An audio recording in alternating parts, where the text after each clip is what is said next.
Hey everybody, you are listening to the Canary Cry News Talk live stream pre-stream. Congratulations for making it a little bit early.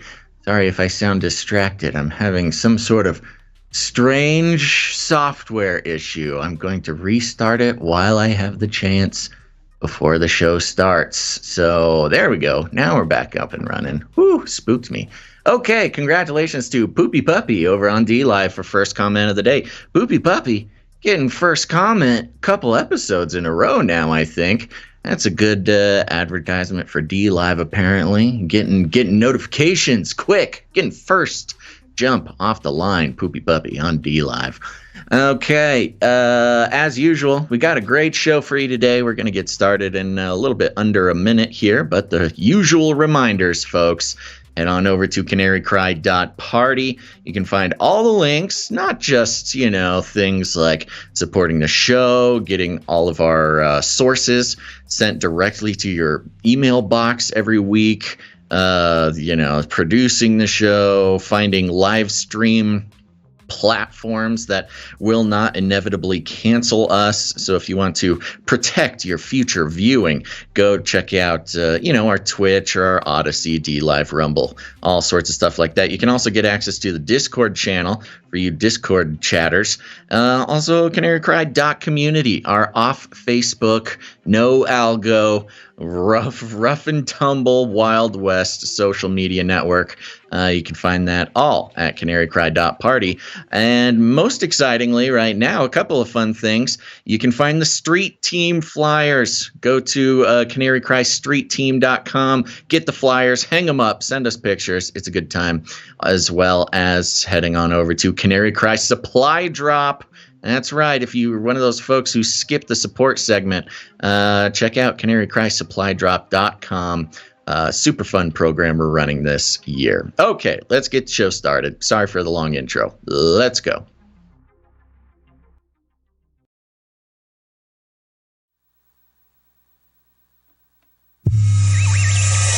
The world is getting crazier.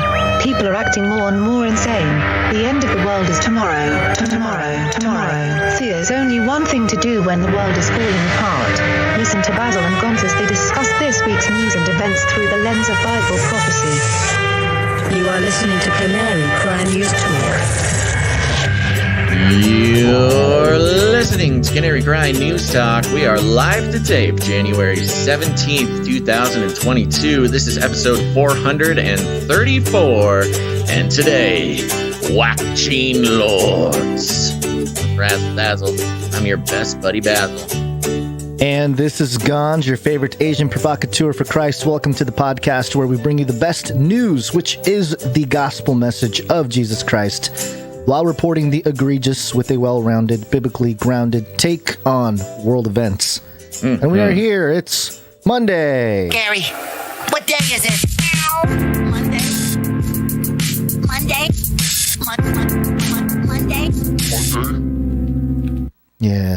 Yes. Nice. How was your weekend, Gonz? It was good. I hung out with Sam, producer Sam, Yes. CanaryCryRadio.com/support singing Sam, that guy. Yes, he made the jingle. He's a former co-host of God's Property Radio, longtime friend of the show. Mm-hmm. So and hung out us with him as and, personal humans. Yep, I got some Mexican food and hung out, talked. Should we plug Sam's current stuff? I just realized I gave history for Sam from like a decade ago. Or should we? Does he? I don't know. He probably doesn't, but also, yeah, he's got a couple projects in the works. Yeah, so. We'll get a final word on that before we start blasting Sam's life all over the internet. Yeah. Also, over the weekend. Wait, how was Sam? What'd you do? He was good. We went to lunch. We had dinner. We had Mexican food. Nice. I spent the night over at the house, hung out with the kids and my kids and stuff like that. So yeah. Okay. It was a good time. Yeah, nothing to really. You guys spent all night talking about how awesome I am. Yes. We're so lucky to be friends with Basil. Basil came up definitely like once, maybe. Oh, good. Well, okay. It was an important one time that you came up, but yes. Oh, that's good. Yeah. You're more about it off the air. Sounds dangerous. Meanwhile, did you have anything? Because I want to just get right into stuff here. Because I just wanted to mention a fun thing that I did. Okay. And then a not so fun thing that was kind of scary. When was the last time you went roller skating, Gonz? Oh, roller skating at a roller rink. Oh, I've never been to a roller rink, but I've never once been to a roller rink. No, I live in Orange County, California. There are roller rinks there, my friend. As someone who went to Christian school in Orange County, I can assure you they have roller rinks. I was never brought to one. So anyway, did you do that? And anywho, yeah, I went to a roller rink. I was a little, I don't know, it's been a long time. So I got invited to go roller skating. And I said, wow, that's so funny. I've never been I haven't been roller skating in years. What a throwback. What a fun millennial throwback.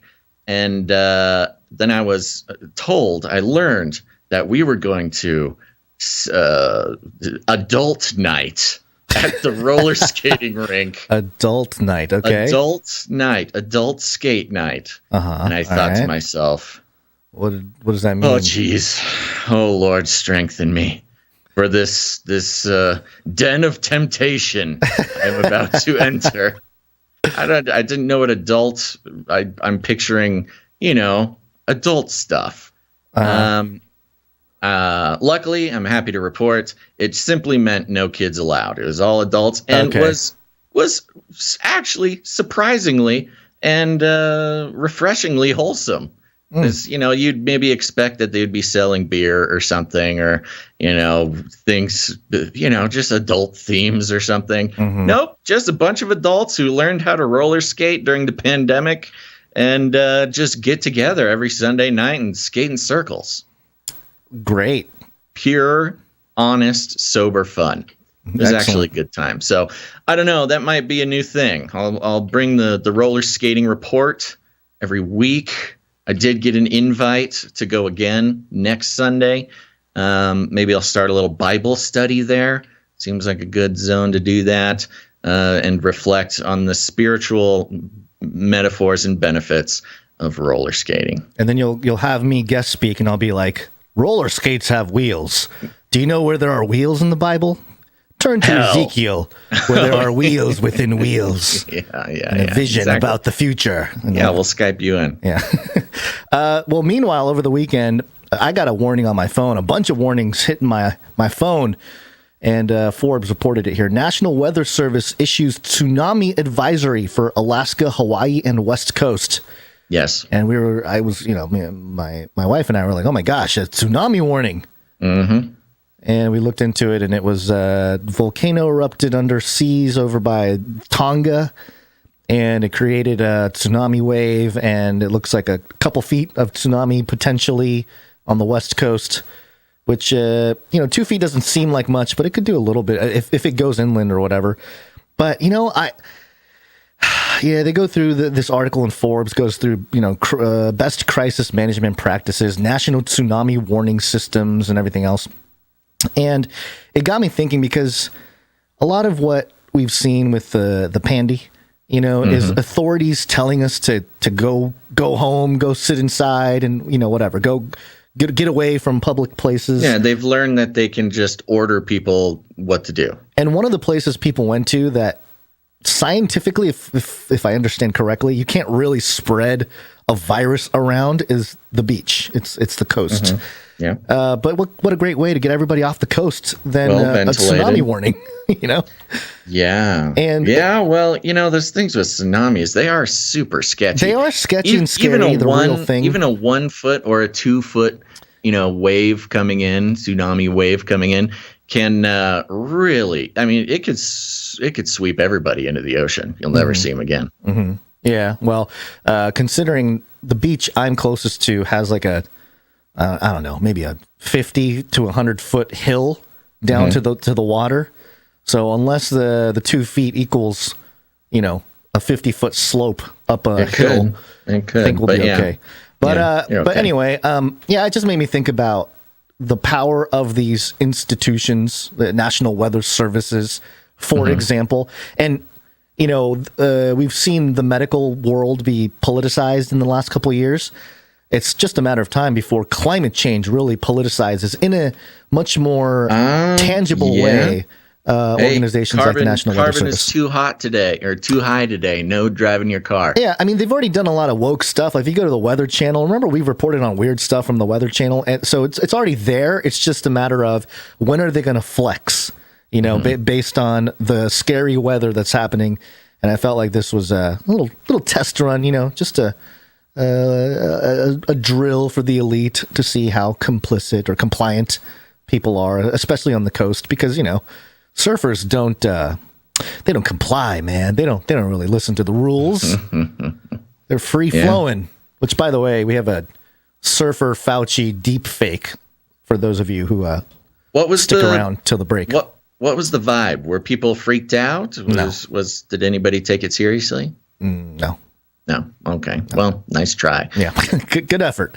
The other thing that I wanted to mention is this headline, which I'm just going to read the headline because, it's DailyMail. It gives you all the stuff you need in the headline. DailyMail.com. Tuning out. Viewership at scandal-plagued CNN plummets by as much as 90% from last year in both overall audience and in advertiser-coveted 25 to 54 demographic. And I want to set that up because we have a handful of stories from CNN today. And I think we are doing more service to a platform like CNN by covering what they're publishing than they are doing for themselves, because 90% plummet is.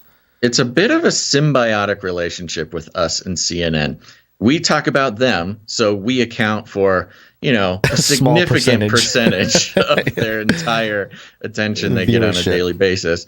And they keep rolling out the propaganda. They try as hard as they possibly can. So it's an excellent, case study in, rhetorical manipulation, the decline of journalism. It's funny how CNN is our little textbook for the show. That exactly. We go there to sort of find out what CIA to media pipeline. Right. You really just got to use, like, if we were teaching a class and mainstream corporate news media analysis and deconstruction, CNN is like 50% of the syllabus at least. To understand CNN is to understand the mechanisms at play. 90% though, it's been huge numbers all year long. We've been reporting, first they were 30% down, which is catastrophic. Then they were like 60% down, which is apocalyptic. But to be 90% down, you're basically dead. It's the only people watching are staff and maybe some family in the top there. Yes. Shillzilla's I was going to say Shillzilla might be in trouble. His affiliation. He's definitely in trouble. Because if they start cutting some workers or some reporters, journalists, I feel like Shillzilla is at the bottom of the list there. He might be chopped YouTube first. Commentator is the first to go. But I have 500,000 followers on Twitter. And only half of those are bots. Yeah. All right. Well, there you go. That's a little setup for today's show. And then also, we made some predictions about 2022. We weren't alone. This is IOL.co.za. And according to this article, 14% think that aliens will invade Earth this year. Not just any year, but this year. Cape Town, how likely are aliens to visit Earth? While some of us might say very unlikely, 14% of respondents in a survey say that an alien invasion is on the cards this year. Ipsos asked more than 22,000 adults in 33 countries to give their personal predictions for 2022. And yep, that 14% of them said alien invasion is in the cards. It's going to go down this year.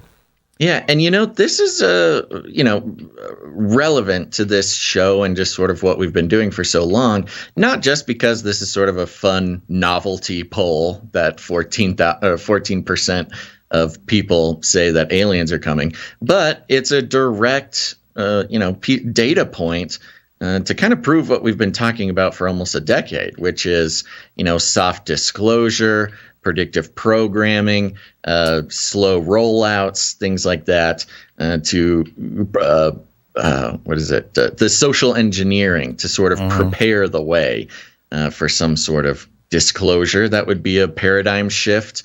That would be, COVID itself was a paradigm shift in many ways. Yeah. For the public. And, what better timing to drop another traumatic, world-shattering paradigm shift on unsuspecting public than right after recovering from one traumatic historical event. Do another one. Except for the aliens, they're here to save us. They're our friends. Yeah. Well, the save us from ourselves. Right. It's certainly in the cards, and I feel like our show exists for the explicit purpose of preparing everybody for that one of the big narratives that could roll out in our lifetimes, which is the aliens are here, they're visiting the white, whatever, the crafts are here, whatever the scenario might be, or nothing visible, just an admission by government, or Joe, just a propaganda campaign. Yeah, Joe. We walking don't even out. need to. I talk to the aliens. See the aliens. We don't need anything. But if every news outlet and the White House came out with a, press briefing, and Jen Psaki came out and says, the aliens, they have circled back. They've circled back to Earth.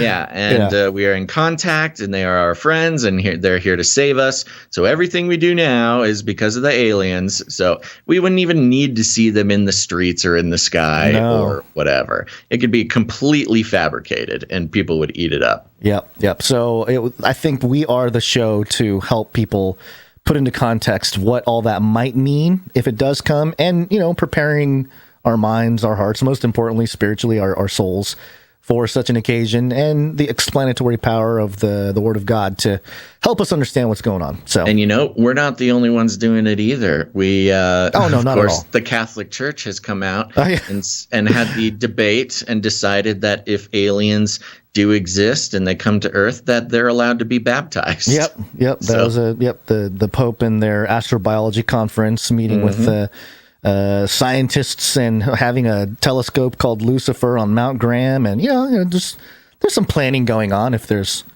anything at all. Aliens will all turn Catholic. Oh, great! I know. That's how they win the war. The Pope is so angry people aren't procreating enough to keep the church growth going. The aliens. That's why they have to get the aliens in on the the gig. I think the aliens have to come in when there's a lot more conflict, especially with robots. That's right. And it's time for the Flippy update. Speaking of conflict. Oh, did I move the Flippy update to a different page? Oh, what happened to my Flippy update? Oh, no. All right. The board. Flippy update. Do you want fries with that? There you go, folks. It's the Flippy update. And if you're new to the show, don't panic. I'll explain. Flippy is the colloquial name for the disembodied robot arms that are taking our jobs, enslaving our children, and flirting with our spouses. We use talking about Flippy as a way to explore all the new, fun, and exciting ways that robots are taking over the world, and just how there's nothing we can do about it. Today, we are bringing a story from an outlet I have a very complicated relationship with, and that is robotics.news. And here we go. The headline is China deploys killer robots. So it's contested border with India. Its contested border with India. And it goes like this. China is deploying killer robots armed with machine guns to its contested border with India. The border dispute between China and India over parts of the Western Himalayas region turned deadly in May 2020 when Chinese and Indian troops engaged in brutal hand-to-hand combat using melee weapons like nail-studded clubs. The brawls left many dead on both sides, members of China's military, the People's Liberation Army, and the Indian armed forces are still engaged in a standoff as the border dispute remains unresolved. Also, remember, last year they used the directed energy weapons, the microwave cannons on the Indian Army. So that wasn't fun either. But it's a great testing ground, Gonz, for all sorts of new style of warfare, including the following. According to multiple reports from Indian media outlets, the PLA has deployed dozens of autonomous vehicles to Tibet.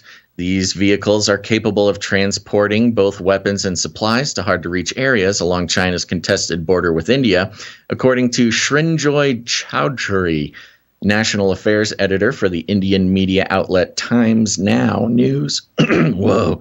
Oh, I'm shifting into lizard person live on the air. The PLA is replacing its soldiers with robots because they are having trouble properly acclimating to the cold and high altitude in Tibet. Other reports stated that the Chinese troops are struggling to operate at altitudes of 16,000 feet above sea level because of the lack of oxygen. Among the unmanned ground vehicles, UGVs, the PLA has deployed to Tibet is the Sharp Claw. Reports claim there are 88 UGVs in Tibet, including at least 38 in the westernmost parts of the province, close to the border with India. The Sharp Claw, developed by a Chinese state-owned weapons manufacturing company Norinco, is designed for use in remote areas. I think you either cut out or you accidentally pressed your mute button because you cut out for a few seconds there. No. It's okay. Either way, I'll start again. The Sharp Claw, developed by Chinese state-owned weapons manufacturing company Norinco and first unveiled in 2014, is designed for use in remote areas that are unsuitable for personnel, like space or the moon or Tibet, apparently. It can be used for reconnaissance, patrolling, and transportation of weapons and equipment. It has an operational range of 1 kilometer from its operator and is armed with 1 light machine gun. The PLA has also deployed between 120 to 300 Mule 200s, a tracked multipurpose UGV developed by private Chinese arms manufacturer Zhongtianji Kong Technology Holdings. With a range of 50 kilometers from its operator, the Mule 200 is designed to navigate difficult terrain. It can carry up to 200 kilograms, that's 440 pounds, of equipment, including weapons, supplies, and ammunitions. And let's see here. Yeah, that's basically the fun thing. The Sharp Claw here is actually a pretty serious autonomous robot, and can be equipped with all sorts of weaponry. And it's about time we have some major use of these killbots after the UN special, council or whatever made a call to the world to put in rules and regulations and robo-police to police the use of killbots around the world. But, leave it to China to be the leather jacket wearing rebel in the group and just start deploying dozens of these autonomous, very dangerous and scary robots. It's only a matter of time, Gonz. It starts with Tibet and soon the world. I just think it's funny how, wasn't it Tedros at World Health Organization who was like, oh, we must pull back on any kind of autonomous robot, especially drones and robots that kill and stuff like that. Almost like a setup for China to be like, oh yeah, and then roll them out, and then the rest of the world, including the UN, having to be like, well, we said don't do it, but now that China's done it, we got to roll out ours too to fight the Chinese. We can't let them have the cool killer robots and not us. It's a brilliant PR move, we'll say we don't want it, and then once China rolls it out, we'll have to roll ours out to fight, Yeah, and much like how when we track sort of transhumanism or cyborgism or neural implants, brain-computer interfaces, things like this, it's always done. It's always unfurled with the service in mind. Whether it's healing a disease or bringing back something that was lost, like hearing or sight. That's kind of the social engineering tactic to normalize these types of things. The same thing we've seen with autonomous vehicles in the military. Of course, the U.S. military is also working on things like this, but has yet to sort of deploy armed autonomous algorithmic kill machines. At least publicly on some kind of that we know of. Yeah, that we know of. Yeah. But it's funny because the same was done with the sharp claw. It's like, it's used for moving material and reconnaissance. And they kind of just slip in at the very end, and also combat. And it can be armed with a 7.62 millimeter light machine gun. So I like that. No big deal. But that's not its primary purpose. Yeah, but they weren't designed for it. But if you just mount one on, they'll shoot you. Just in case it needs to, mow down an entire village in the jungle in a couple of seconds, it can just do that for defense purposes, of course. Free truth in chat. Could an EMP stop these robots? Probably, but also it'll take out all your own communication systems. Yeah, unless you have directed EMP weapons, which is possible. Yeah, I have a hard time imagining that they did not put some sort of EMP shielding on the vital parts of these things. You can get EMP shielding for whatever you want. You can get it for your car. It's kind of expensive, but you can buy EMP shielding for your car. I've thought about it, but not in the cards. Bitcoin needs to rally again. I know. All of our ideas will not happen unless the crypto markets pump more. Counting on that. Or some sort of like sugar daddy producer comes in and leaves us his millions or something. All right, producer sugar daddy. Weird way to put it, but okay. Speaking of which, real quick, before we move, you're right. That is such a good transition. It's a great transition. Okay, I won't interrupt. Go. Okay, speaking of sugar daddies. Oh, no. Killing himself. You did it. I know, you did it. Keep going. Don't blame me. Blame Basil. Basil.rosewater@gmail.com. This is MSN.com, CNN, mirroring CNN. Ghislain Maxwell ends fight to keep 8 John Doe's secret. This is like a game show now. Who are the secret 8? Yep. Hiding behind Ghislain's closet. Yeah, door. This is actually just to prep everybody. This is good news in a step towards what we all want to happen, which is not have the story of the worldwide pedophile ring of Ghislain Maxwell and Epstein to end with Ghislain's conviction. There's more there, and this is the first step towards leaving that open. Right. Ghislain Maxwell will no longer fight to keep the name of 8 John Doe secret and will leave it to the courts to decide whether the names should be unsealed according to a letter dated January 12th. The documents are part of a 2015 defamation lawsuit against Maxwell brought by Virginia Roberts Guffrey, who claimed Jeffrey Epstein sexually abused her while she was a minor and that Maxwell aided in the abuse. Maxwell, 60, faces up to 65 years in prison after she was found guilty last month in a New York federal court on 5 federal charges, including sex trafficking of a minor. The charges were related to her role in Epstein's sexual abuse of minor girls between 1994 and 2004. Guffrey's attorney had previously filed a brief on Wednesday arguing for the names to be revealed. Quote, after careful review of the detailed objections submitted by non-party Does 17, 53, 54, 55, 73, 93, and 151, counsel for Ghislain Maxwell writes to inform the court that she does not wish to further address those objections. Maxwell attorney Laura Menninger wrote, quote, each of the listed Does has counsel who have ably asserted their own respective privacy rights. Ms. Maxwell therefore leaves it to this court to conduct the appropriate review. Oh, interesting. So it's kind of like, I'm not revealing it. The courts are. It's some weird like game with the elite or something. Right. So just a review in case somebody didn't catch it. There's 8 John Does, which are, they're numbered here. They're to be assumed that they are some sort of elite lizard people that were clients of Ghislain and Epstein. Bill Gates has got to be in there, right? Could be. They've been protected for whatever reason through the courts. And part of why is because Ghislain and her defense team have been, fighting for it. So Ghislain has been fighting to keep her clients a secret. Protected, yeah. Right. And but now that she's been convicted, things didn't quite go her way. She's like, okay, well, y'all didn't have my back, so I'm not fighting to protect you anymore. Yeah, very interesting. This will be this can be some kind of fun roulette game or flip the card game. You got 8 cards. The John Does, who are they? Right. This is one possibility.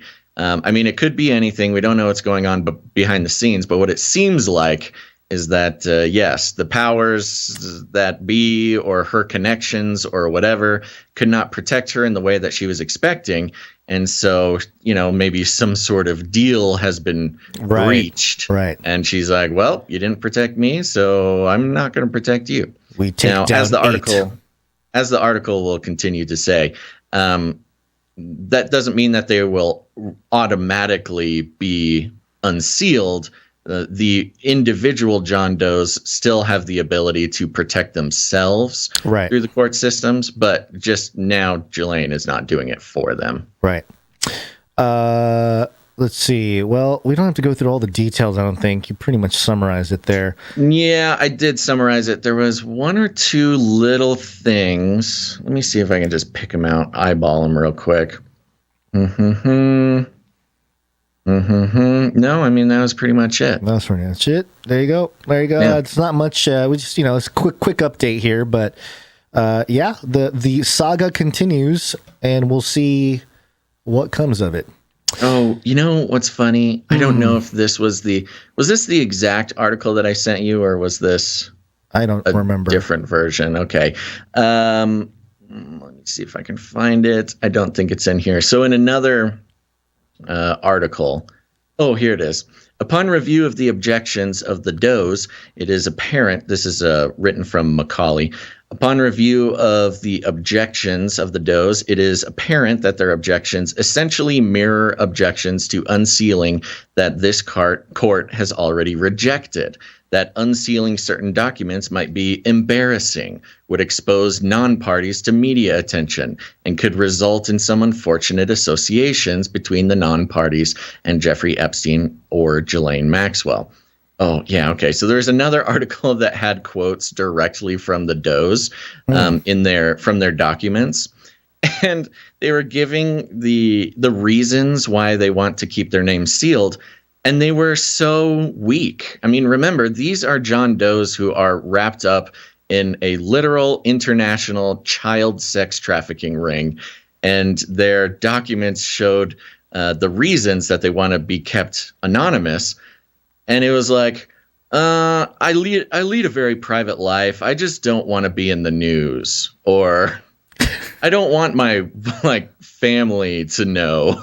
Weird little really lame reasons. Yeah. I don't want to be involved. I don't want my heinous, inhuman, evil deeds to be known because it might be embarrassing for my wife, or, I don't want reporters asking me questions. It's like, okay, guys, you're going to need to think of a better reason than that. Yeah, especially for court. I don't think it's going to hold any water in court. Yep. All right, moving on here real quick. 660. He's a Satanist. This is the Chronicle.com. Nirvana 666 sign leaves Highway 8 in Grays Harbor County. You might be asking, what? Yeah, what?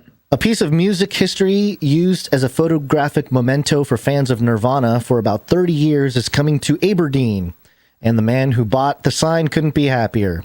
All right, so basically there was a sign that had 3 different locations on Highway 8. It was Elma, Monsanto, and Aberdeen, and it was 6 miles to Elma, 16 miles to Monsanto, 26 miles to Aberdeen. Aberdeen is the place of birth for Kurt Cobain, the singer and founder of the band Nirvana, passed away at age 27 in 93, something like that, 94. And so here's, for those watching, here's the iconic photo of Kurt Cobain being held up by bass player Chris Novoselic on the sign, and Kurt Cobain is covering with his arm the 1 and the 2 of the miles to go, which results in a 666 on the thing. So basically that sign is going home to Aberdeen, and the guy who bought it is really stoked about it. And I just thought it was really weird that somebody would be so stoked to buy a street sign. Well, I mean, it sounds like it's a piece of music history, I guess, but also the 666 and Nirvana, which interestingly, the one individual member of Nirvana that's not being pictured here, because there were 3 members, is Dave Grohl. And of course, Dave Grohl recently is doing his Studio 666 movie where he turns into a demon. Okay. Yeah, so it is like a theme. There's like a these weird guys. theme going on with these guys, and drugs and rock and roll and 666. Yeah. Okay. Yep. There you go. A little 666 update. And not to be outdone, we got Satanists in school. I have a clip here, just a 30-second news report. After School Satan Club hosting its first meeting. It happened earlier this afternoon at Jane Addams Elementary in Moline. The club stirring up controversy online after parents shared photos of the promotional flyer from the club. Students had to get permission from their parents before attending that meeting. Local 4 News crews saw protesters across the street from the school this afternoon just before the meeting started. The club will meet once a month until the end of the school year. Now, Basil, as someone who leans into libertarian ideas, as I feel like you do. Sure. Well, maybe not lean. Lean in any direction. That's fine. And you press into the liberal world. I lean's good. Okay. Do you have a problem with an after-school Satan club? I would need more details. I mean, obviously, I wouldn't participate in one or advise anybody else do, but I'm not here to legislate people out of worshiping Satan, I guess. That's not the government's job. Right. Is this a school sanctioned or a school funded? It is school.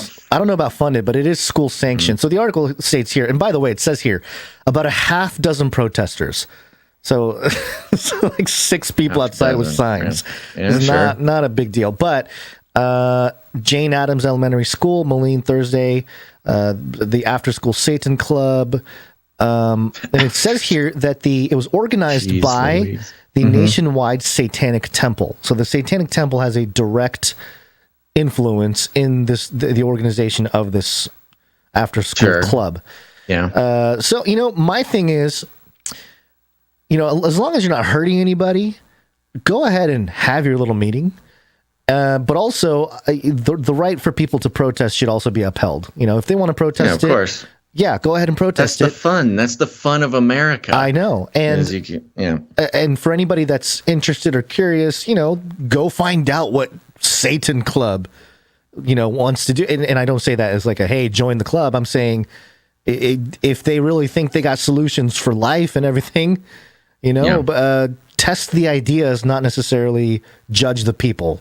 I guess. Yeah. Okay. So this was from yes. And by the way, I mean, just the way that it works with the freedom of speech thing and government buildings like schools is as long. And this is what the Satanic Temple sort of operates on regularly. This is their whole thing, is the free speech, which is if a Christian is allowed to do it and there's true religious freedom, then a Satan worshiper should be allowed to do the same thing. Right. And that's sort of the basis of the art project that the Satanic Temple claims to be.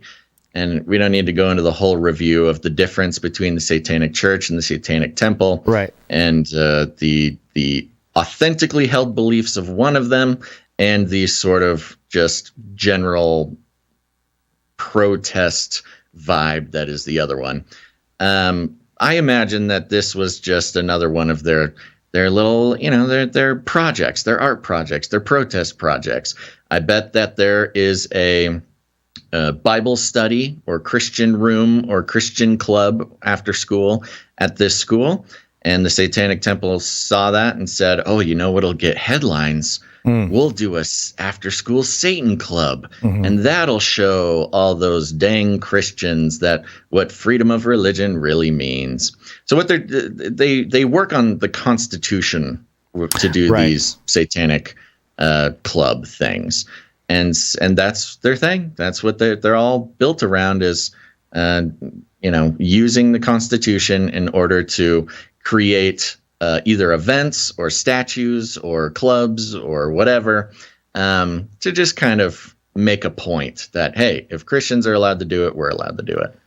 And that America right there. America. Yeah. This is the United States of America, for God's sake. Have your Satan Club. That's right. Yeah. All right, let's do some COVID. Yes, wait, before we do that, I did want to remember to do let everybody know, especially if they're watching on YouTube, to like and subscribe and all that fun stuff. Okay.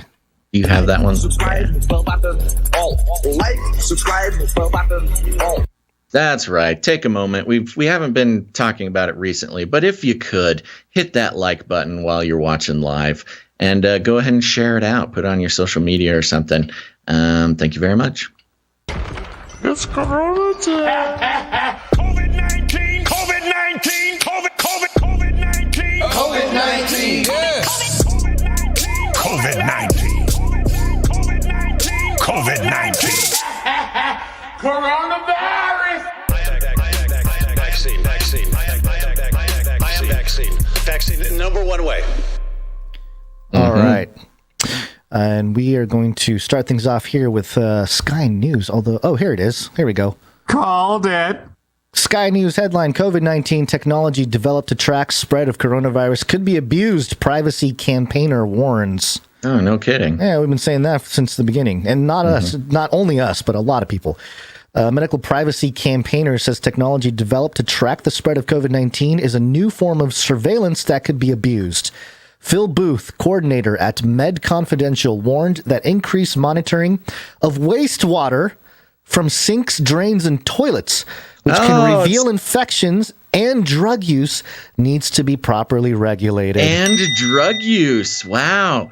See, okay, it's the next step. I love it. It's the sewer surveillance, which nobody was talking about. We were the first ones. The Canarians were the first and only people talking about the 2 sewer years surveillance. ago, in 2020. Right, where they can detect COVID in the sewage.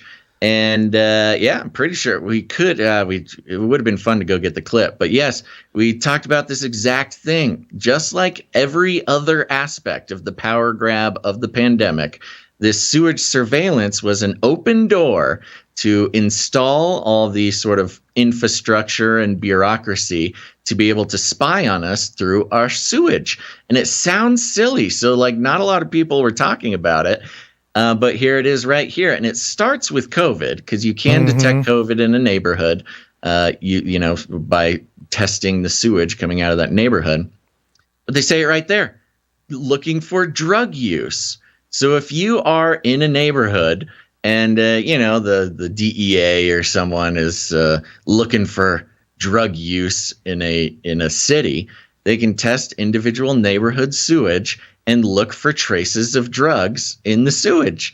And there you go. It's no surveillance state would be complete without the government digging through your sewage. And they can really talk about a health, totalitarian healthcare system. Yeah. They're just testing everything in the wastewater, testing, they can find out a lot about just human population and consumption if they just wade through and collateralize all the information that can be drawn from sewage material. The quote here from the guy, Phil Booth: "The concerns will be raised more by the mission creep, the feature creep, the ways in which these miniaturized technologies might get used and abused beyond the pandemic." He said, "There needs to be regulation of every sort of technology that can have an effect on people's lives and on individual people." And there's a map here of Europe. You got Spain over here, and then, there's all these blue bubbles, kind of like the COVID bubble, the infection bubbles we saw a couple of years ago. But it says here, map shows mean daily cocaine use detected in wastewater in 2020 from the European Monitoring Center for Drugs and Drug. So there you go. You can see if you need a line, use this map. That looks like up by, what is that? Is that like up by Germany? Well, northern Italy and what's above northern Italy. Switzerland. Whoa, what's going on there? That border right there. Yeah, a lot. And up in Germany, cocaine centers of Europe. I like the little dot, presumably over by, where is that? Like Africa or something, or maybe not Africa, maybe not that far south, but just random dots. It's over by little Turkey. Tiny. Oh, by Turkey. Okay, there you go.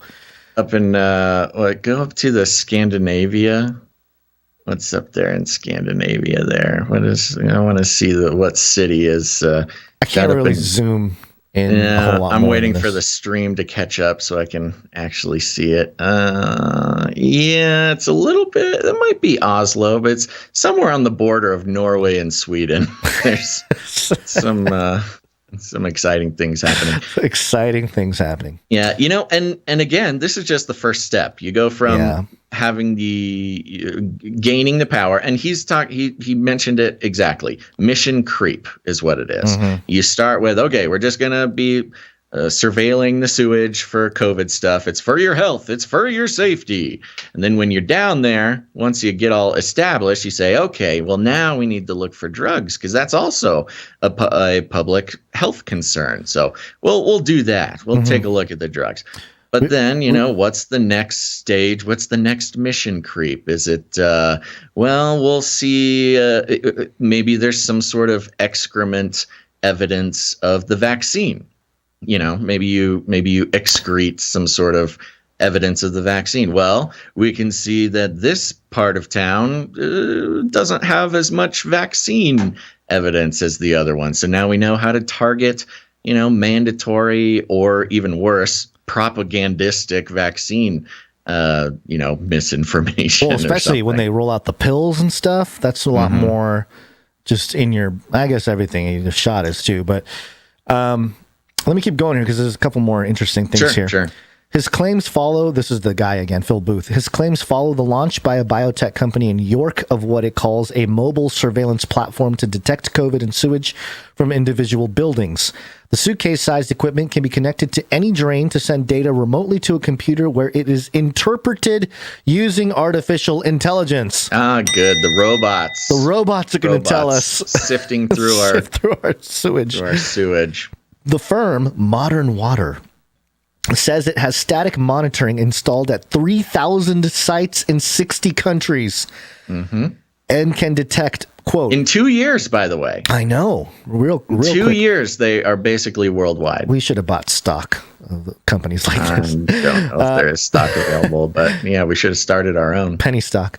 We could call it the Men in Brown, our intelligence agency. Thank you, Enslaved by Truth and YouTube for that gag. They can detect medicines, pesticides, personal care, and hormones in wastewater. Hormones. Yeah. Interesting. Goes on here, but... Sigurd the Beast is mentioning, I can't wait till the climate change warriors start monitoring the sewers for meat eaters. That is 100%, yeah. Yeah. Once you start getting taxed for how much meat you eat, you'll have IRS agents having access to the sewage data to see, to see how much meat you're eating. Yeah, unreal. But another great case for going fully off grid. You get off the electrical grid, so your smart appliances don't spy on you, and the government can't turn off your electricity for not having a vaccine or something. Get your own well, so the you don't get all the fluoride and the nanobots. Got your own septic tank, so the men in brown don't go snooping around, seeing how much meat you're eating. I mean, it sounds silly, and not a lot of people like to talk about it because it's kind of gross and not, the best content, I guess, for if you're trying to do a podcast. But imagine speaking to your normie friends and them saying they're all pro-vax or all, whatever. And you're like, well, but don't you realize that they're going to track our sewage? They're tracking our dookie. They're going to know what you ate and what you Anyway. Yeah, it's crazy. Sounds like even crazier than anything else. That's what I'm saying. It's like the most craziest thing you can say to a normie friend. But hey, here you go. You can. Well, Sky News isn't the greatest source to share to a normie friend, but maybe full CNN. Panopticon.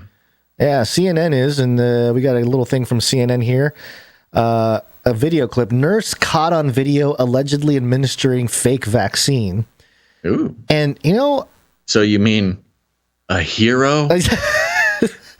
I'll play the video here. It's a minute 17.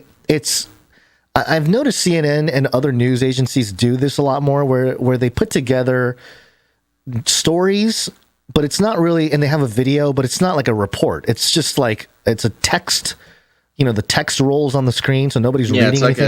It's like a social post. Right. But anyway, here there's a little bit of music here. I'll play the clipped version. Here we go. There's instrumental music. There's footage, looks like, surveillance footage. This is the moment police say an Italian nurse pretended to administer the COVID-19 vaccine to a couple in Palermo. Yep. Okay. And what you see is the nurse has the needle, or the syringe rather, and as she goes in to stick the person's arm, she first unloads the syringe, squirts it into a handful of gauze that she has in her hand, pushing the plunger down, and so empties the syringe and then sticks it into their arm and pretends to do it. Ooh, and she's done it like a dozen times. These are all different videos of her doing it. That's very interesting. Why is there... I almost don't buy this. Well, okay, the other part of this, the 58-year-old woman worked as a nurse in the infectious disease department of the Civic Hospital of Palermo. What else? Come on, music video, tell me more. No, there's nothing. I just watched it all the way through. All right. She's under arrest, or she's under house arrest. So, okay, yeah, like you said, like everybody else in the world. Boo-hoo, she's quarantining. I know. Do you remember that clip of Biden, like the original source clip that kind of glitched out right when the jab was going in? If we're not allowed, we're like, considered fringe for questioning, the president or celebrities getting a shot, but the police are allowed to just surveil and like watch every shot going into every arm. And I'm trying to think of how this even was brought to their attention. Yeah. It would have to be either a snitch at the surveillance camera op desk there, or... See, that's what I'm saying. It seems like a co-intel thing. Right. Or some sort of propaganda, because, I don't know, maybe things are different in Italy. I don't think we normally have security cameras in your doctor's office. Like, that's a HIPAA problem. Yeah, you can't have video surveillance inside of doctors' offices or medical, the private parts of medical establishments, because there's all sorts of health privacy issues with that. So, I don't know, maybe Italy doesn't have those kind of protections or something. I don't know. It's just weird that if she's been a nurse there, who knows how long she'd been working at this particular spot, but you'd think the nurse would know where the cameras are in the place she's been working for however many years. I think this might be some false flag operation here. Well, yeah, and although I like to think out there that there are some nurses. I mean, there obviously are all sorts of nurses who would be willing to, if somebody's forced to get a vaccine, like you are in Italy. I believe it's they were one of the first people that pushed back. There was that lady in the parliament or whatever it was, the courts. Not the parliament, whatever it was, the government thing where she came out and spoke out against Bill Gates and went all fringe. Okay, so Italy, but right? I mean, Italy is one of the, I think they're one of the most sort of harshly mandated vaccine areas in Europe. You literally can't do anything. You can't go outside without your Euro pass or whatever it's called, green pass. I could be wrong, but that's just what I'm pulling up in the memory banks. And so that's why in Italy, the guy with the fake arm was in Italy too. So there's just there's a whole industry of, going into the doctor's office, making your appointment, going on record, pulling from a vial. Also, it can go on just bureaucratic forms to allow you to get your vax pass without actually, getting the vax in the arm. Right. because, they have to go that far because, the Pfizer still makes it their money if you squirt the vaccine into some gauze versus if you put it in somebody's arm. Right. So. Yeah. Interesting stuff. Well, good for her. Speaking of Europe and the unvaxxed, let's stay over here at CNN. 90% down. CNN. 90% down. Here you go. Here's an extra 1% in your daily readership, CNN. The headline is Europe's loud, rule-breaking, unvaccinated minority are falling out of society. Wow. Falling out of society, Gonz. This is long, so I'm going to be skipping around. I'm going to skip the whole first 10, 20 paragraphs because it's just telling us what we already know. But then it goes into rule breaking and subterfuge. Blah, blah, blah, the scientific basis for blah, blah, blah, vaccines work, blah. Many of the restrictions also have broad public support. Switzerland's were recently backed comfortably in a referendum as majority vaccinated populations tire of obstacles blocking their path out of the pandemic. So these unvaxxed are obstacles blocking their path out of the pandemic. Oh, please. Apparently the news that the vaccine doesn't stop Omicron hasn't made it to Switzerland. And real-world data shows that impact. European countries with highly vaccinated populations, such as Spain and Portugal. Oh, my gosh. Anyways, vaccines work, they're saying. But the latest rounds of curbs have fueled anger among those unwilling to take a shot, many of whom are now slipping out of society or resorting to subterfuge and rule-breaking to create their own communities, citing their right to freedom.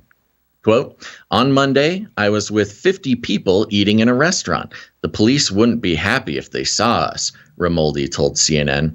Ramoldi is this guy they're interviewing who participates in anti-vax protests and things, or anti-mandate protests.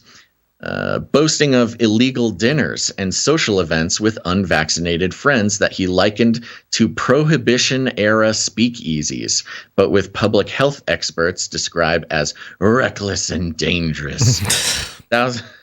So he's talking about the unvaxxed are having to live in a totally black market underground life, where they're sneaking around in basements eating dinner and hanging out with their friends. Thousands of people have attended protests in Paris against France's pass sanitaire, vaccine passport.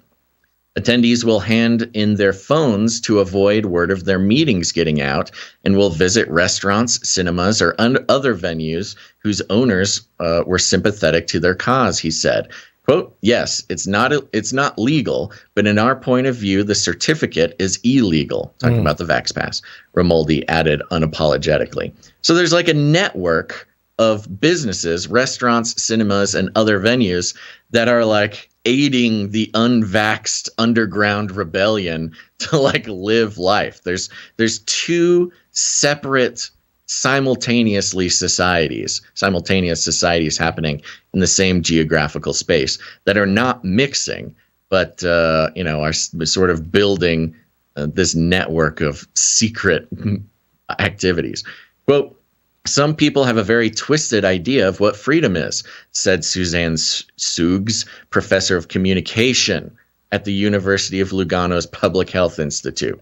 Quote, they're arguing it's their individual right to harm others. No, they're not. I know. And this is what I love. Come on. So keep in mind, professor of communication at the Health Institute.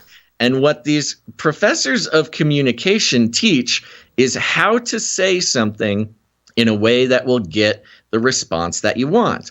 And you don't have to lie. You don't have to blah, blah, blah. You choose the right words to say what you want to say. And that's what she's doing here. They're arguing it's their individual right to harm others. No, they're not. You are a professional linguistic manipulator, Suzanne Sugs. And that's her little I don't know, propaganda speech, professional way of saying freedom is deadly to others. Well, this is no different than what Joe Biden told us. This is not about freedom or personal choice. It seems like Biden should take some lessons from Professor Suggs over there at the University of Suggs, telling the unvaccinated that they're arguing for their individual right to harm others. No, see, that's even the worst part. They're not telling the unvaccinated what they're arguing. They're telling the vaccinated a propaganda version of what the unvaccinated are arguing. The unvaccinated say, hey, it's my body, it's freedom. You can't make me do something that I don't want to do. And the communication manipulation by the professional is, oh, so you're just arguing you want to kill other people, huh? No. Okay. But this is just a small part. Let's keep going. Martin McKee, professor of European public health at the London School of Hygiene and Tropical Medicine, said, quote, the vast majority of people everywhere were supportive of measures to combat COVID. That's not what the millions of people marching in the streets leads me to believe. But okay. I love how words can do so much. Words are magic. It's magical. This is CNN's specialty. This is what we're looking at right now. This article would be in the college level course for news analysis and deconstruction. Quote, these people are the exceptions, he said, but what can you do? You don't really want to make martyrs out of these people. If they choose to gather, they're putting themselves and others at risk. Next section, a two-class society. Quote, we live in a two-class society now, Ramoldi told CNN. It's horrible. It's a nightmare. But if life as an unvaccinated person in Europe is a nightmare, it is one from which Ramoldi and his followers could easily wake up. Unlike in poorer parts of the world, where some are desperate to receive doses, access to the COVID-19 vaccines is plentiful in the EU. Oh, wow, you're selfish too, Ramoldi. Exactly. Wow. So he's saying we live in a two-class society. This is a nightmare. And CNN says, if you're having a nightmare, just take the vaccine. The nightmare will be over. It's so funny because CNN is basically saying, yes, we are living in two-class society. We have created a nightmare for you. So just comply, citizen, and we will make the pain stop. And that is so bizarre to see. It's like, yes, we have created this two-tier society, and if you'd like to join us, you know what to do. We are creating this nightmare for you, and if you would like it to stop, just do what you're told. But they say it in such a way that if you're not actually paying attention to what they're saying, you're just like, yeah, what the heck? These unvaccinated animals, if they're so sad, why don't they just get the vaccine? Then they'll be happy. Yeah. It's like, okay. Unlike in poorer parts of the world where some are desperate to receive doses, blah, blah, blah. So yes, they can end their nightmare whenever they want. You know, it's and they're being selfish by not getting the vaccine. This is the similar, I would say, not the same, but similar argument to, when you're a kid, the classic, hey, kids in Africa don't have food, so you should eat all your food on your plate. And that's kind of an innocent thing. But now at this scale, it's like, hey, some kids in Africa don't even get they can't even get the vaccine. Yeah. So well, it's funny because when I was a kid, and I'm sure the real smart mouths out there got whooped for this too. But, you don't finish your dinner. Your parents say, well, there's kids in Africa starving. You should eat all that and be thankful. And then you say, well, why don't we put it in a box and send it to Africa? Smack. Smack. But when it comes to the vaccines, it's actually a pretty, I don't know, makes a lot of sense. Hey, I don't want the vaccine. If somebody in Africa wants the vaccine, sure, send them mine. Please send them mine. I don't want it. But the problem is nobody in Africa wants the vaccine either. The World Health Organization estimated in November that the lives of 470,000 people in Europe aged 60 and over have been saved by vaccines since the rollout began. Okay, then it goes into just some more standard vaccines are good, everybody gets vaccines talk. Ramoldi insists his group is not anti-mask and not anti-vax, concerned purely with democracy and legality rather than the science of the vaccine. This is smart. I think this is a very smart move for Ramoldi and his group here. But CNN goes on, though its social media pages have recirculated extreme anti-vaccination websites. Ooh, extreme. Quote, at our demonstrations, there's many people who are fully vaccinated, he claimed. Adding, quote, they say, hey, the government lied to us about vaccine rollouts, meaning the end of COVID restrictions. He was unwilling to discuss the vaccine itself, saying only that he refused it as a matter of principle.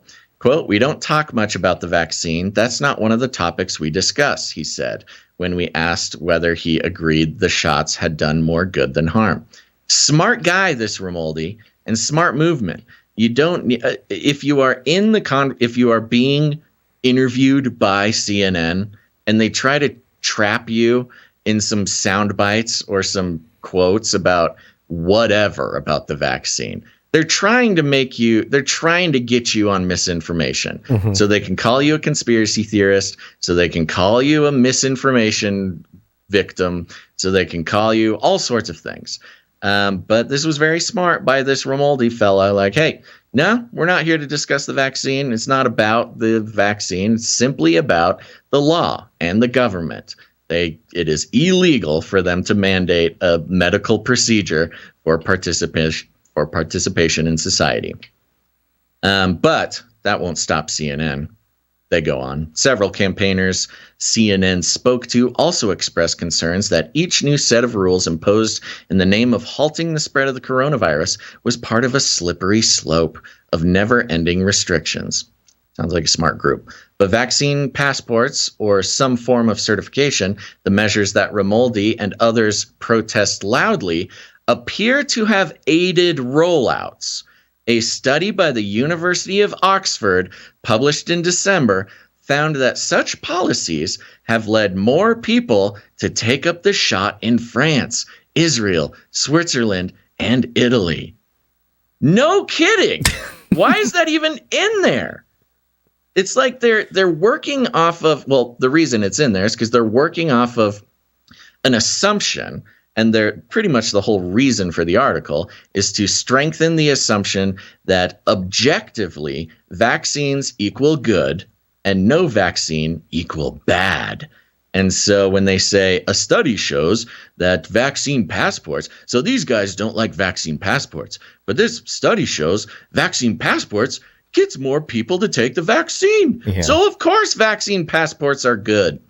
And yes, again, if you're a regular, non-sort of paying attention-y CNN reader, you're going to be like, oh, yeah, passports sound pretty good then. And just move on. Yes, because of course, if you threaten people to lose their livelihoods, lose connection with their family, their friends, their community, and possibly even their access to basic like necessities like food and water. Yeah, if you threaten that with a vaccine passport, of course more people are going to get the vaccine. That is not the sort of noble pursuit that you think it is. Alexander Schallenberg, the former Austrian chancellor who imposed a lockdown on his country's unvaccinated population, said in November that its vaccine uptake was shamefully low. At the time, around 65% of Austria's population was fully inoculated against COVID-19, one of the lower rates in the EU. But recent stricter measures have seen that rate rise to over 70%. Wasn't Schallenberg the Austrian chancellor who had to resign after imposing the lockdown? I don't remember. Or is that a different guy? I'm almost positive. Do a quick search. Schallenberg. Yeah. Alexander Schallenberg resigning or stepping down or something. Yeah. Okay, we're almost done. Just going to go through a couple more things here. Yeah. As controls. Stepped down 2 months after taking office. So yes. Yeah, exactly. So they're using the example. the guy who had to step down. The guy who became chancellor, imposed a lockdown, caused an uproar in his country for imposing this lockdown. He did such a bad job and went against the will of the people so egregiously. He had to step down 2 months after gaining the office. And CNN is not mentioning here that he had to step down and lost his position because of this lockdown. So there you go. Thanks, CNN. Families divided is the last section here. As controls have tightened, groups such as Romaldi's have become increasingly disruptive. Few weekends now pass without loud protest in European cities, and anger at restrictive COVID measures has led many who previously considered themselves apolitical to join in. So he's radicalizing people, Gonz. Even before the pandemic, vaccine hesitancy in Europe was strongly correlated to a populist distrust of mainstream parties and governments. One study published in the European Journal of Public Health in 2019 found, quote, 2019, by the way. So this is before the pandemic started. Quote, a highly significant positive association between the percentage of people in a country who voted for populist parties and the percentage who believe that vaccines are not important and not effective. So this was even before the pandemic. You know, there was this populist movement. And so when you compare that to what's been going on during the pandemic, which is anti-populist, it's against what the people want. You know, you could really see how the trend was, okay, everybody's so populist in Europe. You know, the people want to rule themselves and don't trust elites. Oh, goodness gracious. Thankfully, we have this pandemic where we elites can impose authoritarian power. Keep those populists down. Let's see here. Let me scan. There's one last thing I wanted to read, so I'll let you get a word in here while I look for it. Well, you mentioned Australia. I wanted to just, this is just a quick update on something happening there that published today from NBC. Australia has decided to let COVID rip. Is that a good idea? And, the let COVID rip thing is hilarious. Prime Minister Scott Morrison declared that it's now possible to live with this virus. They've surpassed the vaccine targets, and they're kind of going back and forth on, like, is this a bad idea? Because apparently this, like a center-right guy pushing the idea. Amid criticism about government's response to the Omicron surge, the Prime Minister maintains Australia is well placed to get through to the other side. Quote, you've got two choices here. You can push through or you can lock down. We are pushing through, Morrison told reporters. It's going to be tough. The whole pandemic has been tough, and Australians have shown resilience, patience, and determination. The best possible medical advice is to push through. Omicron, quote, has been moving at a quick rate compared to our early estimates. What we've also seen is the severity of it being far less than perhaps was anticipated.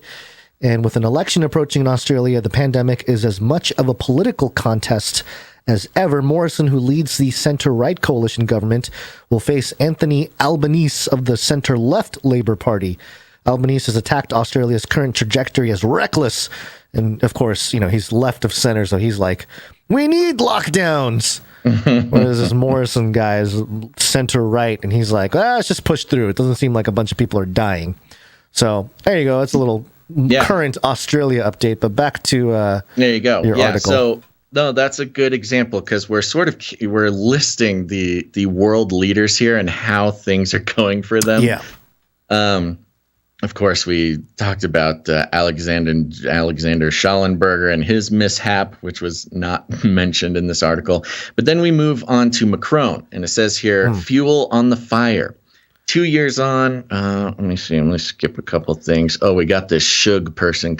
I keep wanting to call her Suge because she spells her name like Suge Knight does. Suge Knight. That's exactly so what I might was just thinking. call her Suge. Yeah.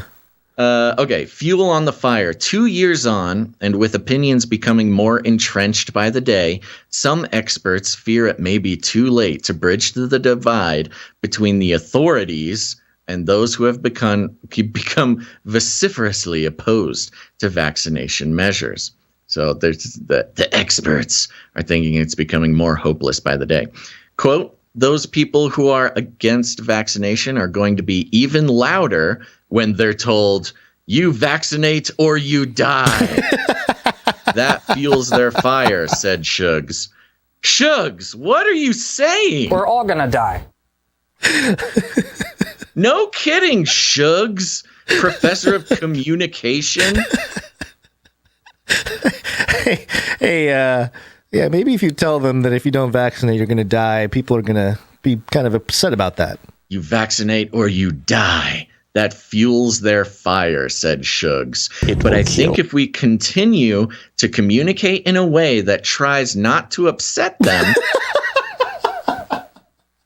then we don't do the rest of the population justice, she added. What is she talking about? I know. She goes completely off the rails here. So she says, okay, if we're mean to them, then they're going to continue to hold the line. But if we're nice to them, then the rest of the population, we're not doing the rest of the population justice. Yeah, justice. So what she's really saying here is if we don't tell the unvaccinated that they're going to die and exclude them from society and make them second-class citizens, then the vaccinated people are not being given justice. We're doing them a favor by telling them that they're going to die if they don't take the vaccine. Oh, it's not even that. It's not even about the unvaccinated. That's the problem. It's about the vaccinated. If we're not mean to the unvaccinated, then the vaccinated aren't getting justice. How insane is that thought process? She comes off as, and I'm looking at her bio here on mic.usi.ch. Just an opinion. This is not factual. Obviously, she's looks like she's qualified. A lot of accolades. Mm-hmm. But she seems like the kind of professor that would drive me nuts. You know, like you don't know what. Oh, she's the worst. Like communications professor that is very confused about what she's trying to communicate. Maybe because you're not communicating the truth. And this is the problem. Here's the problem with communications people. This is across the board. Communications professors, communications, and trust me, I'm very close with some of these people, and they all have similar issues. Did you study communications? I did. I spent some time in communications. Okay, I'm very familiar with the industry. Yeah. And the problem with the communications people is they're very specialized in the communications part of things. They're very good at communicating, but the problem is that they're not scientists. And when you are a communicator working for an organization, your job is to communicate best for the organization, but that doesn't make you an expert in that industry. You know, right. It's like the specialty of communications is sounding like you're an expert in any industry. But the problem is you're not. You're like... You're just you're communicating what you're told to communicate. The talking points. Yeah. So let me continue here and then we can wrap this up because this is getting a little long. But let's see here. I'll take it from here. This is another person, McKee here. Quote, "We need to make a very strong argument that being vaccinated is a manifestation of social solidarity," he said. So, yeah, I don't think you need to communicate that or a very strong argument. I think everybody understands compliance makes you fit in. We get it. If you comply, you fit in. A vaccination being a manifestation of social solidarity. Yeah, that's how comply and join the compliant. Yeah. Adding that the anti-vaccine protesters, quote, undermine the solidarity that is so important for any country that is facing a threat. France's President Macron appears to have, this is great.